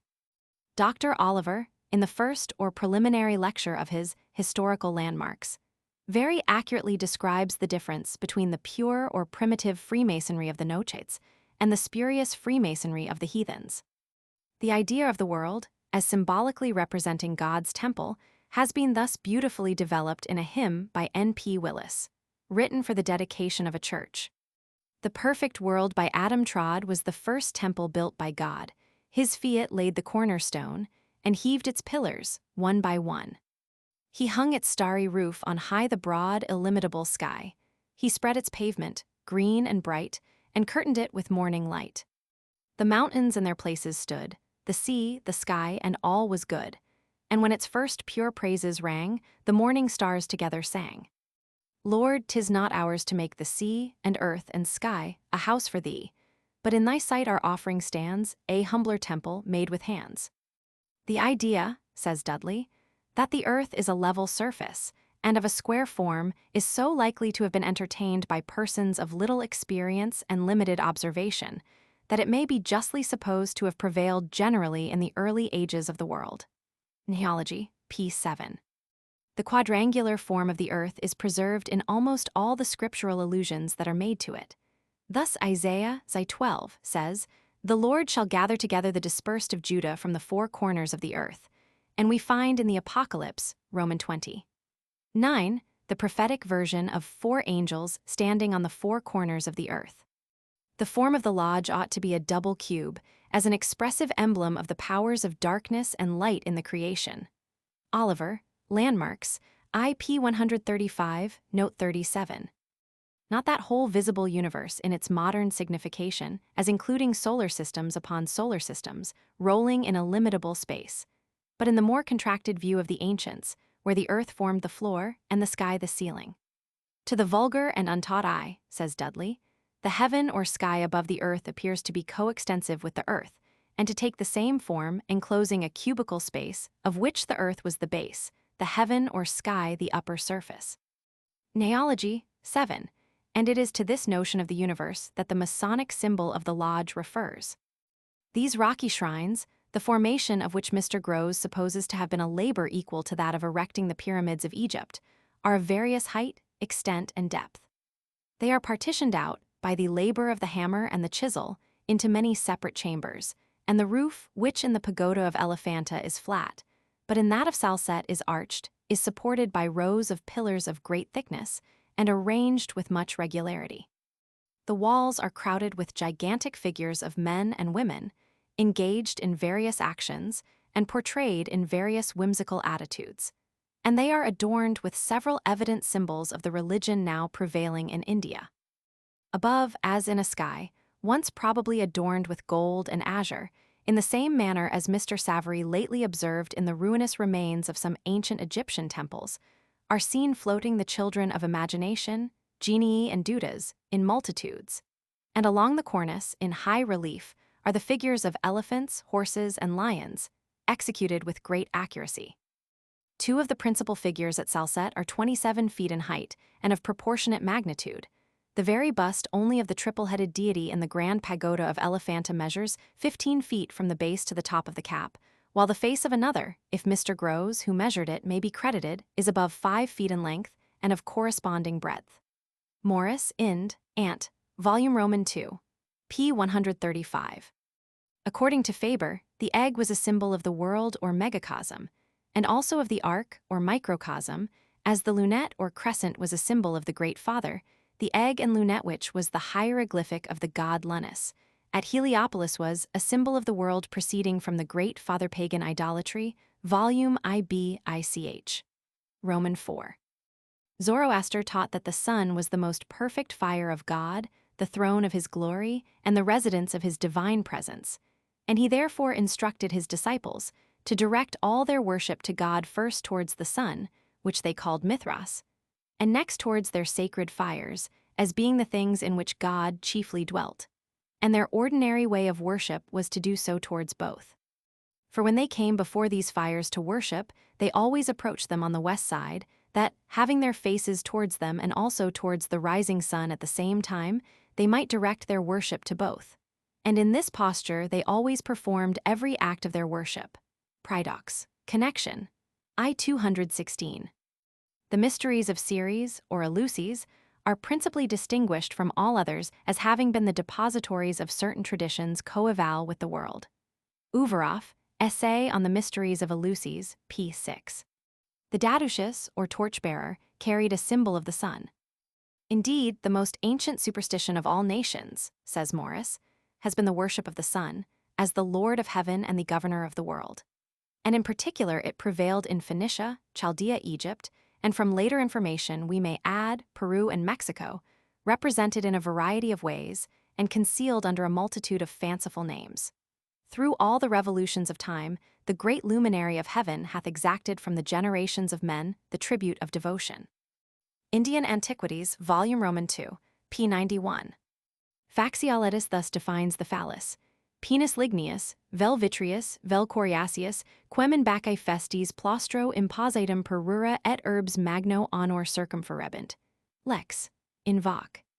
The exhibition of these images in a colossal form, before the gates of ancient temples, was common. Lucian tells us of 2 colossal phalli, each 180 feet high, which stood in the forecourt of the temple at Hierapolis. Mailer, in his Ancient Art and its Remains, mentions, on the authority of Leek, the fact that a colossal phallus, which once stood on the top of the tomb of the Lydian king Haliats, is now lying near the same spot. It is not an entire phallus, but only the head of one. It is 12 feet in diameter below and 9 feet over the glans. The phallus has even been found, so universal was this worship, among the savages of America. Dr. Arthout discovered in the year 1790 a marble phallic image in a cave of the island of St. Domingo, Clavel, Hist, Pitorsk, Des Religions, p. 9. Sonorat, Voyage aux Indes Orient, IP 118 observes that the professors of this worship were of the purest principles and most unblemished conduct, and it seems never to have entered into the heads of the Indian legislator and people that anything natural could be grossly obscene. Sir William Jones remarks Asiatic Researches, I 254, that from the earliest periods the women of Asia, Greece, and Italy wore this symbol as a jewel. And Clavel tells us that a similar usage prevails at this day among the women in some of the villages of Brittany. Seeley tells us that the lingam, or Indian phallus, is an emblem as frequently met with in Hindustan as the cross is in Catholic countries' wonders of Allura. p. 278.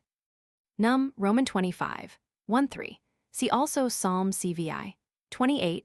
They joined themselves also unto Balpior and ate the sacrifices of the dead. This last expression, according to Russell, has a distinct reference to the physical qualities of matter, and to the time when death, by the winter absence of the solar heat, gets, as it were, possession of the earth. Balpior was, he says, the sun exercising his powers of fecundity connection of sacred and profane history. Is there not a seeming reference to this thought of divine hermaphrodism in the well-known passage of Genesis? So God created man in his own image, in the image of God created he him, male and female created he them. And so being created, male and female, they were in the image of God. The world being animated by man, says Cruiser in his learned work on symbolism, received from him the two sexes, represented by heaven and the earth. Heaven, as the fecundating principle, was male and the source of fire. The earth, as the fecundated, was female and the source of humidity. All things issued from the alliance of these two principles. The vivifying powers of the heavens are concentrated in the sun, and the earth, eternally fixed in the place which it occupies, receives the emanations from the sun, through the medium of the moon, which sheds upon the earth the germs which the sun had deposited in its fertile bosom. The lingam is at once the symbol and the mystery of this religious idea. Such was the opinion of some of the ancient sun worshippers, whose adorations were always performed in the open air, because they thought no temple was spacious enough to contain the sun, and hence the saying, mundus universus est templum solis, the universe is the temple of the sun. Like our ancient brethren, they worshipped only on the highest hills. Another analogy. Asgard, the abode of the gods, is shaded by the ash tree, Yggdrasil, where the gods assemble every day to do justice. The branches of this tree extend themselves over the whole world and reach above the heavens. It hath 3 roots, extremely distant from each other. One of them is among the gods, the second is among the giants, where the abyss formerly was. The third covers Niflheim, or hell, and under this root is the fountain Virgilmer, whence flow the infernal rivers. Fab 8. Exod Roman 3, 5. Commentaries in loco. Commentary on Exod, Roman 3, 5. Iamblici vita Pythag, c. 105. In another place he says, theta letter 1 f7b, epsilon iota nu chi rho letter 1 f74 letter 1 f00, nu upsilon pi letter 1 f79, delta epsilon tau omicron nu, alpha iota pi rho letter 1 f78 sigma tau alpha, letter 1 f31 epsilon rho letter 1 f70, pi rho omicron sigma tau iota letter 1 f73 nu alpha iota. We must sacrifice and enter temples with the shoes off. Ibid. c. 85. Quod etiam nunc, apud plerusque orientis nations piaculum sit, calcido pede templorum pavimenta calcus. Bait Habakkira, cap Roman 7. Hister, Landum, volume Roman 2, p. 481. Non datur nobis potestas, adjundi templum nisi nudibus pedibus. Commentaries ut supra. See a paper on the religious ceremonies of the Hindus, by H. T. Colebrook, Esquire in the Asiatic Researches, volume Roman 6, p. 357. A specimen of the critical history of the Celtic religion and learning, letter Roman 2, section Roman 17. Dr. Oliver, referring to the 12 grand points in Masonry, which formed a part of the Old English lectures, says, when the candidate was entrusted, he represented Asher, for he was then presented with the glorious fruit of Masonic knowledge, as Asher was represented by fatness and royal dainties. Hist. Landum, volume Elect. Xi, p. 313. From the Greek alpha, letter 1f50, tau omicron psi letter 1f77 alpha, signifying a seeing with one's own eyes. The candidate, who had previously been called a mists, or a blind man from mu letter 1F77 omega, to shut the eyes, began at this point to change his title to that of an epopt, or an eyewitness. Hebrew kaf, Hebrew dalate, Hebrew aleph, Hebrew yod, Hebrew hey, Hebrew yod, Hebrew vav, Hebrew kaf, Hebrew dalate, Hebrew aleph, Hebrew yod, Hebrew hey, Hebrew yod, yahai, or vayahai, or. Robert William Mackey, Progress of the Intellect, Volume IP 93. And thou shalt put in the breastplate of judgment the Urim and the Thummim. Exod, Roman 28. 30. The Egyptian judges also wore breastplates, on which was represented the figure of Ra, the sun, and Thmi, the goddess of truth, representing, says Glidden, Ra or the sun in a double capacity physical and intellectual light, and Thmi in a double capacity justice and truth. Ancient Egypt, p. 33. We owe this interesting discovery to F. Portal, who has given it in his elaborate work on Egyptian symbols as compared with those of the Hebrews. To those who cannot consult the original work in French, I can safely recommend the excellent translation by my esteemed friend, Bro, John W. Simons, of New York, and which will be found in the 30th volume of the Universal Masonic Library. The most early defection to idolatry, says Bryant, consisted in the adoration of the sun and the worship of demons, styled Baalim, Annalists of Ankh.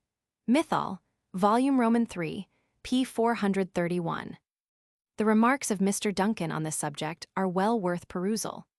Light has always formed one of the primary objects of heathen adoration. The glorious spectacle of animated nature would lose all its interest if man were deprived of vision and light extinguished. For that which is unseen and unknown becomes, for all practical purposes, as valueless as if it were non-existent. Light is a source of positive happiness. Without it man could barely exist. And since all religious opinion is based on the ideas of pleasure and pain, and the corresponding sensations of hope and fear, it is not to be wondered if the heathen reverenced light.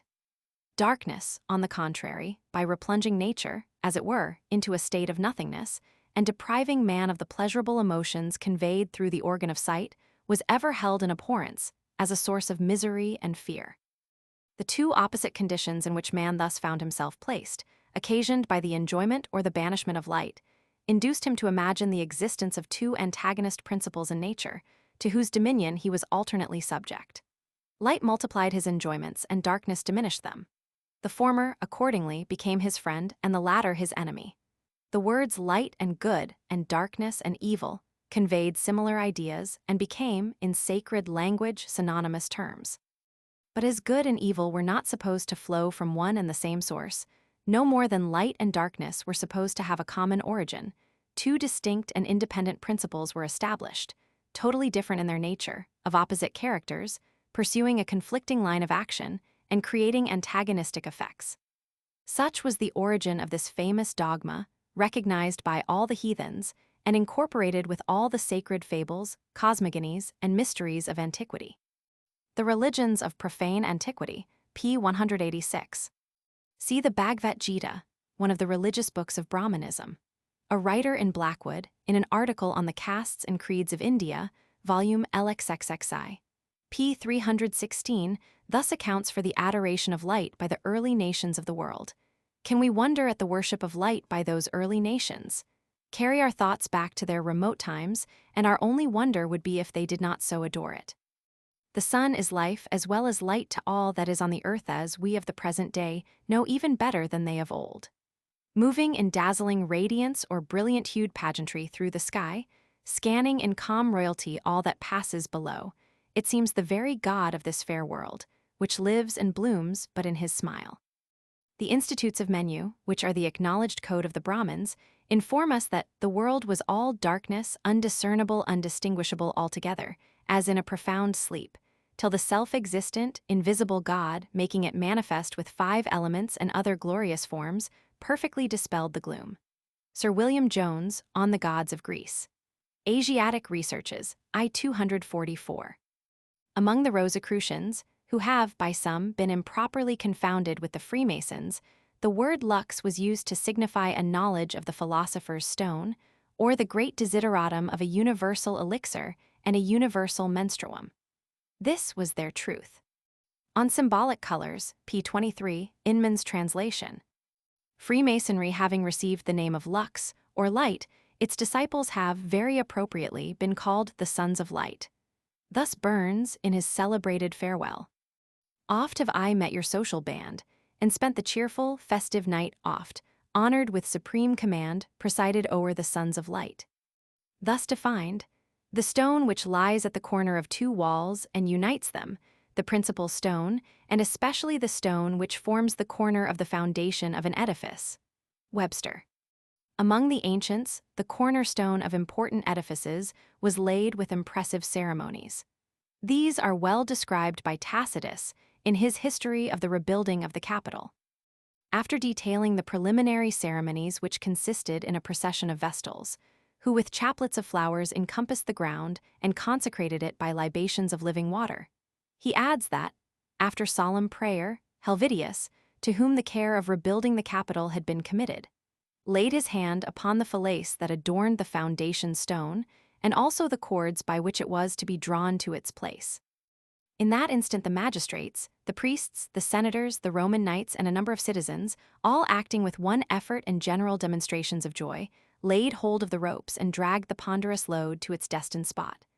They then threw in ingots of gold and silver and other metals which had never been melted in the furnace but still retained, untouched by human art, their first formation in the bowels of the earth. Tac. Hist. 1, Roman 4. C. 53, Murphy's Transl. As for instance, in Psalm cxvi. 22, the stone which the builders refused is become the headstone of the corner, which, Clark says, seems to have been originally spoken of David, who was at first rejected by the Jewish rulers, but was afterwards chosen by the Lord to be the great ruler of his people in Israel. And in Isaiah Roman 28. 16, "Behold, I lay in Zion for a foundation, a stone, a tried stone, a precious cornerstone, a sure foundation," which clearly refers to the promised Messiah. In the ritual observed at laying the foundation stone of public structures, it is said, the principal architect then presents the working tools to the Grand Master, who applies the plumb, square, and level to the stone in their proper positions and pronounces it to be well-formed, true, and trusty. Webb's Monitor, p. 120. The square teaches us to regulate our conduct by the principles of morality and virtue. Ritual of the E.A. degree. The Old York Lectures define the square thus. The square is the theory of universal duty, and consisteth in two right lines, forming an angle of perfect sincerity, or 90 degrees. The longest side is the sum of the lengths of the several duties which we owe to all men. And every man should be agreeable to this square, when perfectly finished. Aristotle. The cube is a symbol of truth, of wisdom, and moral perfection. The New Jerusalem, promised in the Apocalypse, is equal in length, breadth, and height. The mystical city ought to be considered as a new church, where divine wisdom will reign. Oliver's Landmarks, Roman 2, p. 357, and he might have added, where eternal truth will be present. In the most primitive times, all the gods appear to have been represented by cubical blocks of stone, and Pausanias says that he saw 30 of these stones in the city of Phaerae, which represented as many deities. The first of the kind, it is probable, were dedicated to Hermes, whence they derived their name of Herme. Give unto Jehovah the glory due unto his name, worship Jehovah in the beauty of holiness. Psalm Roman 29, 2. It is at least a singular coincidence that in the Brahminical religion great respect was paid to the northeast point of the heavens. Thus it is said in the Institutes of Menu, "If he has any incurable disease, let him advance in a straight path towards the invincible northeast point, feeding on water and air till his mortal frame totally decay, and his soul become united with the Supreme." This symbolism of the double position of the cornerstone has not escaped the attention of the religious symbologists. Etzius, an early commentator in 1682, referring to the passage in Ephesians Roman 2. 20, says, that is called the cornerstone or chief cornerstone, which is placed in the extreme angle of a foundation, conjoining and holding together two walls of the pile, meeting from different quarters. And the apostle not only would be understood by this metaphor that Christ is the principal foundation of the whole church, but also that in him, as in a cornerstone, the two peoples, Jews and Gentiles, are conjoined, and so conjoined as to rise together into one edifice and become one church. And Julius Firmicius, who wrote in the 16th century, says that Christ is called the cornerstone, because, being placed in the angle of the two walls, which are the Old and the New Testament, he collects the nations into one fold. Lapis sanctus, i.e. Christus, aut fidei fundamenta sustentat aut in angulo positus duorum periodum membra equata moderation conjungit, i.e. veteris et novi testamenti in unum collegiate gentes. De error profane. Religionum, chapter Roman 21. This permanence of position was also attributed to those cubical stones among the Romans which represented the statues of the god Terminus. They could never lawfully be removed from the spot which they occupied. Hence, when Tarquin was about to build the temple of Jupiter on the Capitoline Hill, all the shrines and statues of the other gods were removed from the eminence to make way for the new edifice, except that of Terminus, represented by a stone. This remained untouched and was enclosed within the temple to show, says Dudley, that the stone, having been a personification of the God Supreme, could not be reasonably required to yield to Jupiter himself in dignity and power. Dudley's Neology, p. 145. Dudley's Neology, p. 476. Masonic Discourses, Dis. Roman 4, p. 81. The act of consecration chiefly consisted in the unction, which was a ceremony derived from the most primitive antiquity. The sacred tabernacle, with all the vessels and utensils, as also the altar and the priests themselves, were consecrated in this manner by Moses, at the divine command. It is well known that the Jewish kings and prophets were admitted to their several offices by unction. The patriarch Jacob, by the same rite, consecrated the altars which he made use of, in doing which it is more probable that he followed the tradition of his forefathers than that he was the author of this custom. The same, or something like it, was also continued down to the times of Christianity. Potter's Archaeologia Graeca, B. Roman 2, p. 176. From the Greek tau epsilon tau rho letter 1f70 sigma, 4, and gamma rho letter 1f71 mu mu alpha, letter, because it is composed of 4 Hebrew letters. Brand thus defines it. Among several ancient nations, the name of the mystic number 4, which was often symbolized to represent the deity, whose name was expressed by 4 letters. But this definition is incorrect. The tetragrammaton is not the name of the number 4, but the word which expresses the name of God in 4 letters, and is always applied to the Hebrew word only. Exod, Roman 3, 15. In our common version of the Bible, the word Lord is substituted for Jehovah, whence the true import of the original is lost. Exod, Roman 6, 2, 3. The Jews have many superstitious stories and opinions relative to this name, which, because they were forbidden to mention in vain, they would not mention at all. They substituted Adonai and see in its room whenever it occurred to them in reading or speaking, or else simply and emphatically styled it Hebrew Mame Hebrewshin Hebrew Hey the name. Some of them attributed to a certain repetition of this name the virtue of a charm, and others have had the boldness to assert that our blessed Savior wrought all his miracles, for they do not deny them to be such, by that mystical use of this venerable name. See the Toldoth Jeshu, an infamously scurrilous life of Jesus, written by a Jew not later than the 13th century. On p.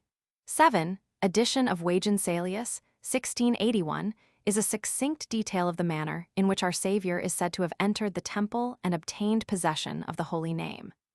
Leusden says that he had offered to give a sum of money to a very poor Jew at Amsterdam if he would only once deliberately pronounce the name Jehovah, but he refused it by saying that he did not dare. Hori Solitarii, Volume IP3. A Brahmin will not pronounce the name of the Almighty without drawing down his sleeve and placing it on his mouth with fear and trembling. Merck, Truth of Revelation, p. 321. The same scrupulous avoidance of a strict translation has been pursued in other versions. For Jehovah, the Septuagint substitutes kappa letter 1f7b rho iota omicron sigma, the Vulgate Dominus, and the German der Herr, all equivalent to the Lord.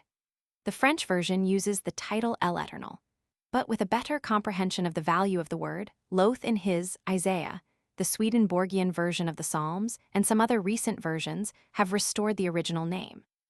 In the Talmudical treatise, Magen Hachachima, quoted by Stephelin, Rabbinical Literature, IP 131, we are informed that rightly to understand the Shem Hamforash is a key to the unlocking of all mysteries. There, says the treatise, Shalt thou understand the words of men, the words of cattle, the singing of birds, the language of beasts, the barking of dogs, the language of devils, the language of ministering angels, the language of date trees, the motion of the sea, the unity of hearts, and the murmuring of the tongue, even the thoughts of the reins. The gamma, or Greek letter G, is said to have been sacred among the Pythagoreans as the initial of gamma epsilon omega mu epsilon iota rho letter 1f77 alpha, or geometry. V.D. Oliver Hist. In it, p. 68 note. Jamblichus says that Pythagoras passed over from Miletus to Sidon, thinking that he could thence go more easily into Egypt, and that while there he caused himself to be initiated into all the mysteries of Byblos and Tyre, and those which were practiced in many parts of Syria, not because he was under the influence of any superstitious motives, but from the fear that if he were not to avail himself of these opportunities, he might neglect to acquire some knowledge in those rites which was worthy of observation. But as these mysteries were originally received by the Phoenicians from Egypt, he passed over into that country, where he remained 22 years, occupying himself in the study of geometry, astronomy, and all the initiations of the gods. Pi letter 1f71 sigma alpha sigma theta epsilon letter 1ff6, nu tau epsilon lambda epsilon tau letter 1f71 sigma, until he was carried a captive into Babylon by the soldiers of Cambyses. And that 12 years afterwards he returned to Samos at the age of 60 years, vit. Pythag, cap, Roman 3, Roman 4. The sacred words were entrusted to him, of which the ineffable tetractes, or name of God, was the chief. Oliver Hist. In it, p. 109. Who, the mighty, whose history as a patriarch is precisely that of Noah, was promoted to the rank of the principal demon god among the Britons, and, as his chariot was composed of rays of the sun, it may be presumed that he was worshipped in conjunction with that luminary, and to the same superstition we may refer what is said of his light and swift course. Davies, Mythal, and Rites of the Brit. Druids, p. 110. All the male gods of the ancients may be reduced to one, the generative energy, and all the female to one, the prolific principle. In fact, they may all be included in the one great hermaphrodite, the letter 1f0, 0 letter 1fe5 letter 1fe4 epsilon nu omicron theta, eta lambda epsilon sigma, who combines in his nature all the elements of production, and who continues to support the vast creation which originally proceeded from his will. Russell's connection, IP 402. It is a tradition that it was pronounced in the following 7 different ways by the patriarchs, from Methuselah to David, viz. Juha, Jeva, Jova, Jevo, Jeve, Jo, and Jehovah. In all these words, the J is to be pronounced as Y, the O as A, the E as E, and the V as W. The I is to be pronounced as E, and the whole word as if spelled in English Hohi. In the apocryphal Book of the Conversation of God with Moses on Mount Sinai, translated by the Reverend W. Cureton from an Arabic Ms of the 15th century, and published by the Philobibline Society of London, the idea of the eternal watchfulness of God is thus beautifully allegorized. Then Moses said to the Lord, O Lord, dost thou sleep or not? The Lord said unto Moses, I never sleep, but take a cup and fill it with water. Then Moses took a cup and filled it with water, as the Lord commanded him. Then the Lord cast into the heart of Moses the breath of slumber. So he slept, and the cup fell from his hand, and the water which was therein was spilled. Then Moses awoke from his sleep. Then said God to Moses, I declare by my power, and by my glory, that if I were to withdraw my providence from the heavens and the earth for no longer a space of time than thou hast slept, they would at once fall to ruin and confusion, like as the cup fell from thy hand. I have in my possession a rare copy of the Vulgate Bible, in black letter, printed at Lyon, in 1522. The frontispiece is a coarsely executed woodcut, divided into 6 compartments and representing the 6 days of the creation. The Father is, in each compartment, pictured as an aged man engaged in his creative task. Christian Iconography, Millington's Trans, Volume IP 59. The triangle, or delta, is the symbol of deity for this reason. In geometry, a single line cannot represent a perfect figure, neither can 2 lines. 3 lines, however, constitute the triangle or first perfect and demonstrable figure. Hence this figure symbolizes the eternal God, infinitely perfect in his nature. But the triangle properly refers to God only in his quality as an eternal being. its three sides representing the past, the present, and the future. Some Christian symbologists have made the three sides represent the Father, Son, and Holy Ghost, but they evidently thereby destroy the divine unity, making a trinity of gods in the unity of a Godhead. The Gnostic trinity of Manes consisted of one God and two principles, one of good and the other of evil. The Indian trinity, symbolized also by the triangle, consisted of Brahma, Siva, and Vishnu, the creator, preserver, and destroyer, represented by earth, water, and air. This symbolism of the eternal God by the triangle is the reason why a Trinitarian scheme has been so prevalent in all religions, the three sides, naturally suggesting the three divisions of the Godhead. But in the pagan and Oriental religions, this trinity was nothing else but a tritheism. Nochidae, or Nochites, the descendants of Noah. This patriarch, having alone preserved the true name and worship of God amid a race of impious idolaters, the Freemasons claim to be his descendants, because they preserve that pure religion which distinguished this second father of the human race from the rest of the world. See the author's lexicon of Freemasonry. The Tyrian workmen at the Temple of Solomon were the descendants of that other division of the race who fell off, at Shinar, from the true worship and repudiated the principles of Noah. The Tyrians, however, like many other ancient mystics, had recovered some portion of the lost light, and the complete repossession was finally achieved by their union with the Jewish Masons, who were Nochidae. Amythis omnes prescorum hominum tum historia tum philosophia precedit, ad Apollode, Athen, Bibliath, not. FP3 and Faber says, allegory and personification were peculiarly agreeable to the genius of antiquity, and the simplicity of truth was continually sacrificed at the shrine of poetical decoration. On the Kabiri. See Grote, History of Greece, Volume ICH, Romans 16, p. 479, whence this definition has been substantially derived. The definitions of Kreuzer, Hermann, Buttmann, Heine, Welker, Voss, and Muller are none of them better, and some of them not as good. Hist. of Greece, Volume ICH, Romans 16, p. 579. The idea of the existence of an enlightened people who lived at a remote era and came from the East was a very prevalent notion among the ancient traditions. It is corroborative of this that the Hebrew word Hebrew mame, Hebrew dalate, Hebrew kuf, Hebrew kedem, signifies in respect to place, the East, and in respect to time, olden time, ancient days. The phrase in Isaiah Roman 19:11, which reads, I am the son of the wise, the son of ancient kings, might just as well have been translated the son of kings of the East. In a note to the passage Ezek, Roman 43:2, the glory of the God of Israel came from the way of the East, Adam Clarke says, all knowledge, all religion, and all arts and sciences have traveled according to the course of the sun from east to west. Bazot tells us, in his Manuel du Frankmaken, p. 154, that the veneration which Masons entertain for the East confirms an opinion previously announced, that the religious system of Masonry came from the East, and has reference to the primitive religion, whose first corruption was the worship of the sun.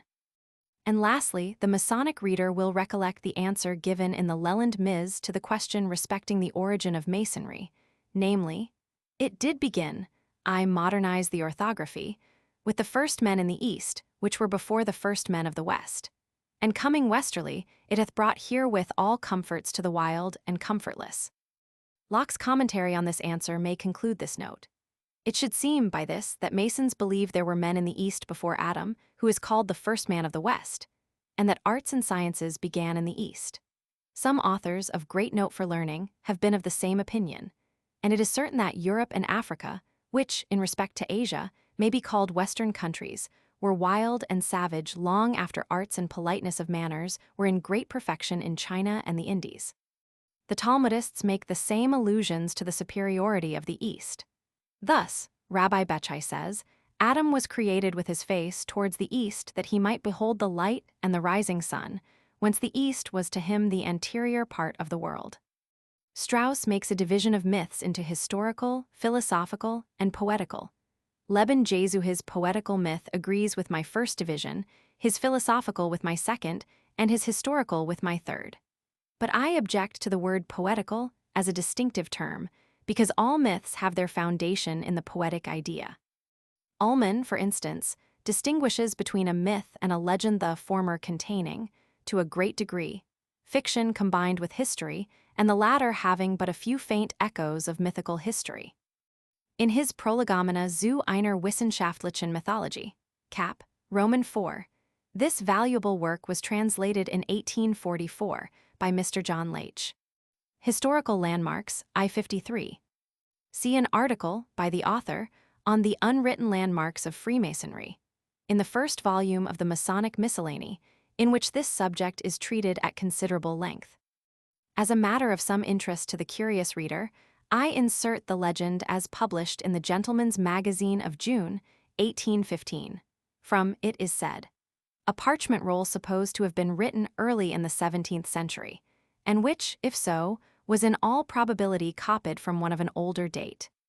Moreover, when Abraham and Sarah his wife went into Egypt, there he taught the 7 sciences to the Egyptians, and he had a worthy scholar that hight Euclid, and he learned right well, and was a master of all the vig sciences liberal.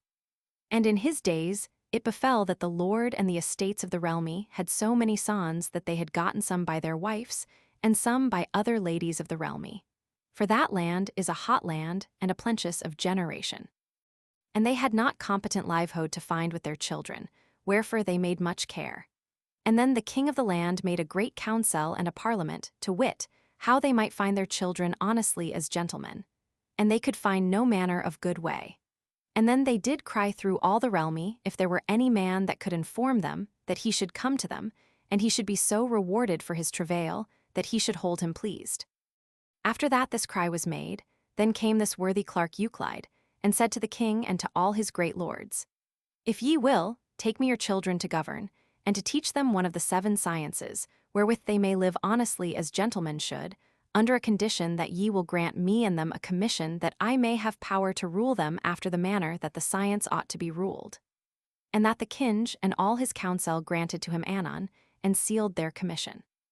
And then this worthy took to him these lords' sons, and taught them the science of geometric in practice, for to work in stones all manner of worthy work that belongeth to building churches, temples, castles, towers, and manors, and all other manner of buildings. Ancient Egypt under the Pharaohs, Volume IP 393. 1 Kings Roman 6, 8. An allusion to this symbolism is retained in one of the well-known mottos of the order, Lux e Tenebris. An allegory is that in which, under borrowed characters and allusions, is shadowed some real action or moral instruction. Or, to keep more strictly to its derivation, letter 1F04 lambda lambda omicron sigma, alias, and letter 1F00, gamma omicron rho epsilon letter 1F7b omega, deco. It is that in which one thing is related and another thing is understood. Hence it is apparent that an allegory must have 2 senses, the literal and mystical, and for that reason it must convey its instruction under borrowed characters and allusions throughout. The antiquity, evidence, and certainty of Christianity canvassed, or Dr. Middleton's examination of the Bishop of London's Discourses on Prophecy. By Anselm Bailey, LLB, Minor Canon of St. Paul's. Lond, 1751. The words themselves are purely classical, but the meanings here given to them are of a medieval or corrupt Latinity. Among the old Romans, a trivium meant a place where 3 ways met, and a quadrivium where 4, or what we now call a crossroad. When we speak of the paths of learning, we readily discover the origin of the signification given by the scholastic philosophers to these terms. Hist of Philos, Volume Roman 2, p. 337. Such a talisman was the following figure: 8163574992. Anderson's Constitutions, 2d ed., 1738 p. 14. Anderson's Constitutions, 3d ed., 1756 p. 24. The hidden doctrines of the unity of the deity and the immortality of the soul were originally in all the mysteries, even those of Cupid and Bacchus. Warburton, in Spence's Anecdotes, p. 309. The allegorical interpretation of the myths has been, by several learned investigators, especially by Cruiser, connected with the hypothesis of an ancient and highly instructed body of priests, having their origin either in Egypt or in the East, and communicating to the rude and barbarous Greeks religious, physical, and historical knowledge under the veil of symbols. Grote Hist. of Greece, volume ICH, Romans 16. p. 579, and the Chevalier Ramsay corroborates this theory. Vestiges of the most sublime truths are to be found in the sages of all nations, times, and religions, both sacred and profane, and these vestiges are emanations of the antediluvian and Novian tradition, more or less disguised and adulterated. Philosophical Principles of Natural and Revealed Religion Unfolded in a Geometrical Order, Volume 1, p. Roman 4. Of this there is abundant evidence in all the ancient and modern writers on the mysteries. Apuleius, cautiously describing his initiation into the mysteries of Isis, says, "I approached the confines of death, and having trod on the threshold of Proserpine, I returned therefrom, being borne through all the elements. At midnight I saw the sun shining with its brilliant light, and I approached the presence of the gods beneath, and the gods of heaven, and stood near and worshipped them." Madam, Lib. Romans 6. The context shows that all this was a scenic representation. Aish Hakam Yodiabina, a cunning man endued with understanding, is the description given by the king of Tyre of Hiram Abiff. C2 Cron, Roman 2, 13. It is needless to say that cunning is a good old Saxon word meaning skillful. Pronac cum spectant and Amalia Cetera terram, os hemini sublime dedit. Silum cturi jussit, et erectos ad sidera toller vultus. Ovid Met I 84, p. Thus, while the mute creation downward bend their sight, and to their earthly mother tend, man looks aloft, and with erected eyes beholds his own hereditary skies. Dryden. Letter 1F00, Phi Alpha Nu Iota Sigma Mu Letter 1F78 Sigma, disappearance, destruction, a perishing, death, from Letter 1F00, Phi Alpha Nu Letter 1F77 Zeta Omega, to remove from one's view, to conceal and see shrivel. Lex. Epsilon Letter 1Fe6 Rho Epsilon Sigma Iota Sigma, a finding, invention, discovery. Shrivel. Lex. A French writer of the last century, speaking of the degree of tres parfait mater, says, "Seise quanvoit realment quorum naate quella type de Jesus Christ, quella temple et les auteurs symboles mécaniques sont des allegories relatives à l'église, à la foi, et aux bons mowers." Origin et objet de la franc-maçonnerie, par le F. B. Paris, 1774. This our order is a positive contradiction to the Judaic blindness and infidelity, and testifies our faith concerning the resurrection of the body. Hutchinson, Spirit of Masonry, Lect. Roman 9. p. 101, the whole lecture is occupied in advancing and supporting his peculiar theory. Thus, then, it appears that the historical reference of the legend of speculative Freemasonry in all ages of the world was to our death in Adam and life in Christ. What, then, was the origin of our tradition? Or, in other words, to what particular incident did the legend of initiation refer before the flood? I conceive it to have been the offering and assassination of Abel by his brother Cain, the escape of the murderer, the discovery of the body by his disconsolate parents, and its subsequent interment under a certain belief of its final resurrection from the dead, and of the detection and punishment of Cain by divine vengeance. Oliver, Historical Landmarks of Freemasonry, Volume Roman 2, p. 171.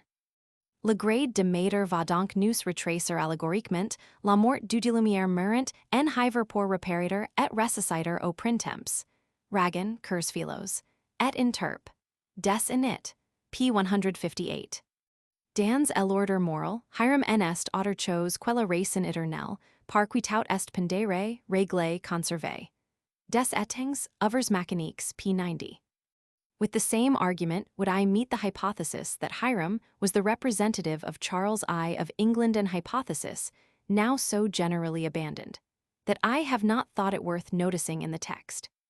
The initiation into the mysteries, he says, scenically represented the mythic descent into Hades and the return from thence to the light of day, by which was meant the entrance into the ark and the subsequent liberation from its dark enclosure. Such mysteries were established in almost every part of the pagan world, and those of Ceres were substantially the same as the orgies of Adonis, Osiris, Hu, Mithras, and the Kabiri. They all equally related to the allegorical disappearance, or death, or descent of the Great Father at their commencement, and to his invention or revival or return from Hades at their conclusion. Origin of Pagan Idolatry, Volume Roman 4, B. Roman 4. Ch. VP 384, But this archetype theory, as it is called, has not met with the general approbation of subsequent writers. Mount Calvary is a small hill or eminence, situated in a westerly direction from that Mount Moriah on which the Temple of Solomon was built. It was originally a hillock of notable eminence, but has, in modern times, been greatly reduced by the excavations made in it for the construction of the Church of the Holy Sepulchre Buckingham. In his Palestine, p. 283 says, "The present rock, called Calvary, and enclosed within the Church of the Holy Sepulchre, bears marks, in every part that is naked, of its having been a round nodule of rock standing above the common level of the surface." Dr. Beard in the Art. Golgotha, in Kiddos and Sick. Of Bib. Lit. Reasons in a similar method as to the place of the crucifixion, and supposing that the soldiers, from the fear of a popular tumult, would hurry Jesus to the most convenient spot for execution, says, "Then the road to Joppa or Damascus would be most convenient, and no spot in the vicinity would probably be so suitable as the slight rounded elevation which bore the name of Calvary." Some have supposed that it was so called because it was the place of public execution. Gulgulith in Hebrew, or Gagultho in Syriac, means a skull. Quoted in Oliver, Landmarks, Volume IP 587, note. Oliver's Idea, Landmarks, Roman 2. 149, that Cassia has, since the year 1730, been corrupted into acacia, is contrary to all etymological experience. Words are corrupted, not by lengthening, but by abbreviating them. The uneducated and the careless are always prone to cut off a syllable, not to add a new one. And yet I have been surprised by seeing, once or twice, the word cassia adopted as the name of a lodge. Cinnamon, or sandalwood, would have been as appropriate for any Masonic meaning or symbolism. Iclag Roman 2, 49. Palens violas et summa papavera carpens, narcissum et florum jungit beni olentis anethi.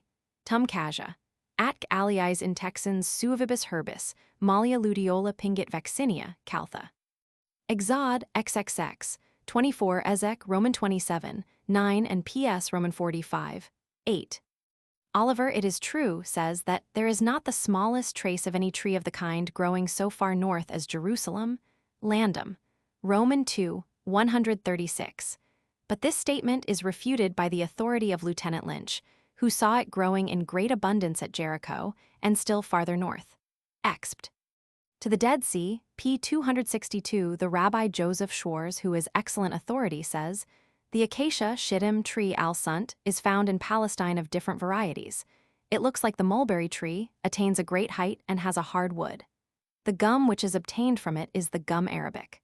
Descriptive Geography and Historical Sketch of Palestine, p. 308, Leeser's translation. Falah. 1850. Schwarz was for 16 years a resident of Palestine and wrote from personal observation. The testimony of Lynch and Schwarz should, therefore, forever settle the question of the existence of the acacia in Palestine. Comet, Parkhurst, Jacenius, Clark, Shaw, and all the best authorities concur in saying that the Otzi shittim, or shittim wood of Exodus, was the common acacia or Mimosa nilotica of Linnaeus. This custom among the Hebrews arose from this circumstance. Agreeably to their laws, no dead bodies were allowed to be interred within the walls of the city. And as the Cohens, or priests, were prohibited from crossing a grave, it was necessary to place marks thereon, that they might avoid them. For this purpose, the acacia was used. Dalcho, Oration, p. 27, notai object to the reason assigned by Dalcho. But of the existence of the custom there can be no question, notwithstanding the denial or doubt of Dr. Oliver. Blount, Travels in the Levant, p. 197 says, speaking of the Jewish burial customs, "Those who bestow a marble stone over any have a hole a yard long and a foot broad, in which they plant an evergreen, which seems to grow from the body, and is carefully watched." Hasselquist, Travels, p. 28, confirms his testimony. I borrow the citations from Brown, Antiquities of the Jews, Volume Roman 2, p. 356, but have verified the reference to Hasselquist. The work of Blount I have not been enabled to consult. Antiquities of Greece, p. 569. Dr. Crucifix, Ms., quoted by Oliver, Landmarks, Roman 2, 2. Spirit of Masonry, Lect, Roman 9, p. 99. The Temple of Solomon, ch. Roman 9, p. 233. It is probable that the quince derived this symbolism, like the acacia, from its name. For there seems to be some connection between the Greek word letter 3d7 upsilon delta, letter 1f7d nu iota omicron sigma, which means a quince, and the participle letter 3d7 upsilon delta, letter 1f77 omega nu, which signifies rejoicing, exulting. But this must have been an afterthought, for the name is derived from Sidon, in Crete, of which island the quince is a native. Desprez, speaking of the palm as an emblem of victory, says, comment, in Horet, odd, I5, palma viro signum victoriae passum apud omnis statuiter, ex Plutarcho, propteria quod est ejus natura ligni, ut urgentibus opermentibusque minim sedet. Unda est illud Alciati epigramma. Niditer in pondus palma, et consurgit in altum, quoque magis premiter, hoc mage tollit onus. It is in the 8th book of his Symposia that Plutarch states this peculiar property of the palm to resist the oppression of any superincumbent weight, and to rise up against it, whence it was adopted as the symbol of victory. Cowley also alludes to it in his De Vitae. Well did he know how palms by oppression speed victorious, and the victor's sacred meed. Rosemary was anciently supposed to strengthen the memory, and was not only carried at funerals, but worn at weddings. Stevens, Notes on Hamlet, A Roman 4. S5 Deuce, Illustrations of Shakespeare, I 345, gives the following old song in reference to this subject. Rosemary is for remembrance between us day and night, wishing that I might always have you present in my sight. Sti, Croix Rechurches sur les Mystères, I 56, says that in the Samothracian mysteries it was forbidden to put parsley on the table, because, according to the mystagogues, it had been produced by the blood of Cadmilus, slain by his brothers. The Hindus, says Faber, represent their mundane lotus as having 4 large leaves and 4 small leaves placed alternately, while from the center of the flower rises a protuberance. Now, the circular cup formed by the 8 leaves they deem a symbol of the earth, floating on the surface of the ocean, and consisting of 4 large continents and 4 intermediate smaller islands, while the centrical protuberance is viewed by them as representing their sacred Mount Menu. Communication to Gent. Mag. Volume LXXXVI, p. 408. The Erica arborea, or tree heath. Ragan thus alludes to this mystical event. Isis found the body of Osiris in the neighborhood of Byblos and near a tall plant called the Erica. Oppressed with grief, she seated herself on the margin of a fountain, whose waters issued from a rock. This rock is the small hill mentioned in the ritual. The Erica has been replaced by the acacia, and the grief of Isis has been changed for that of the fellow crafts. Ker's Des Initiations, p. 151. It is singular, and perhaps significant, that the word eriko, in Greek, letter 1f10, row letter 1f77, letter 3d7 omega, whence erica is probably derived, means to break in pieces, to mangle. Histoire pittoresque des religions, TIP 217. According to Toland Works I-74, the festival of searching, cutting, and consecrating the mistletoe took place on the 10th of March, or New Year's Day. This, he says, is the ceremony to which Virgil alludes by his golden branch in the 6th book of the Aeneid. No doubt of it, for all these sacred plants had a common origin in some ancient and general symbolic idea. Under this branch is figured the wreath of myrtle, with which the initiated were crowned at the celebration of the mysteries. Warburton, Divine Legation, Volume IP 299. In the sweat of thy face shalt thou eat bread. Gen. Roman 3, 19. Bush interprets the decree to mean that some species of toilsome occupation is the appointed lot of all men. Aristotle says, he that cannot contract society with others, or who, through his own self-sufficiency alpha letter 1f50, tau letter 1f71 rho letter 3d7 epsilon iota alpha nu, does not need it, forms no part of the community, but is either a wild beast or a god. Der Arbeiter, says Lenning, ist der symbolische Name eines Freimaurers.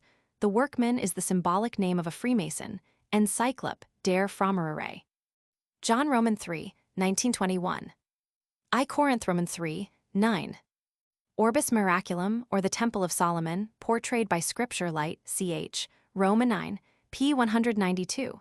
London, 1659. Swedenborg, a Hermetic philosopher, and c. p. 210. The object of the author is to show that the Swedish sage was an adept and that his writings may be interpreted from the point of view of Hermetic philosophy. Kerr's Philosophique et Interpretatif des Initiations Anciens et Modernes, p. 99. Ibid, p. 176. Histoire générale de la franc-maçonnerie, p. 52. Histoire de la magie live, vch. Roman 7, p. 100. Vorlesung über des Symbol des Tempels in the Jarbitern der Grosse Loge Roy, York zur Freundschaft, cited by Lenning and Sick, Vach, Tempel. In an essay on the Masonic idea of man's destination, cited by Lenning, ut supra, from the Altenburg Zeitschrift der Freimaurerei. Cited by Lenning, ut sup. Thus Dr. Oliver, while treating of the relation of the temple to the lodge, thus briefly alludes to this important symbol. As our ancient brethren erected a material temple without the use of axe, hammer, or metal tool, so is our moral temple constructed. Historical Landmarks, Lect. Roman 31. System of Speculative Masonry, ch. Roman 6, p. 63. On the Speculative Temple in Essay, read in 1861, before the Grand Lodge of Alabama. A portion of this essay, but in a very abridged form, was used by the author in his work on cryptic masonry. Hist. Landmarks, I 459, note 52. Hebrew Hey, Hebrew Yod, Hebrew Yod, Hebrew Tav, Hebrew Shin, Hebrew Kaf, Hebrew Beit, Hebrew Aleph, see the Gemara and Buxtorf Lex. Talm, p. 2541. Job Roman 38, 47. A new translation of the Book of Job, notes, p. 196. In Vach, Hebrew Hey, Hebrew Yod, Hebrew Yod, Hebrew Tav, Hebrew Shin, where some other curious extracts from the Talmud and Talmudic writers on the subject of the stone of foundation are given. Sefer Toldoth Jeshu, p. 6. The abominably scurrilous character of this work aroused the indignation of the Christians, who, in the 15th century, were not distinguished for a spirit of tolerance, and the Jews, becoming alarmed, made every effort to suppress it. But in 1681, it was republished by Wagencelius in his Tella Ignea Satani, with a Latin translation. Comment on Gen Roman 28, 18. Ni follet fatum, scoti quacunc locatum invenient lapidum, rignere tenenter ibidum. Old and New Testament Connected, Volume IP 148. The Temple of Solomon, portrayed by Scripture Light, ch. Rome 9, p. 194. Of the mysteries laid up in the foundation of the temple. See Pausanias lib. Roman 4. The Disputations Adversus Gentes of Arnobius supplies us with a fund of information on the symbolism of the classic mythology. Neology ch. Roman 3, p. 119. Cornut Donat Dior, c. 16. Essay sur les Fables T.I. Let, 2 p. 9.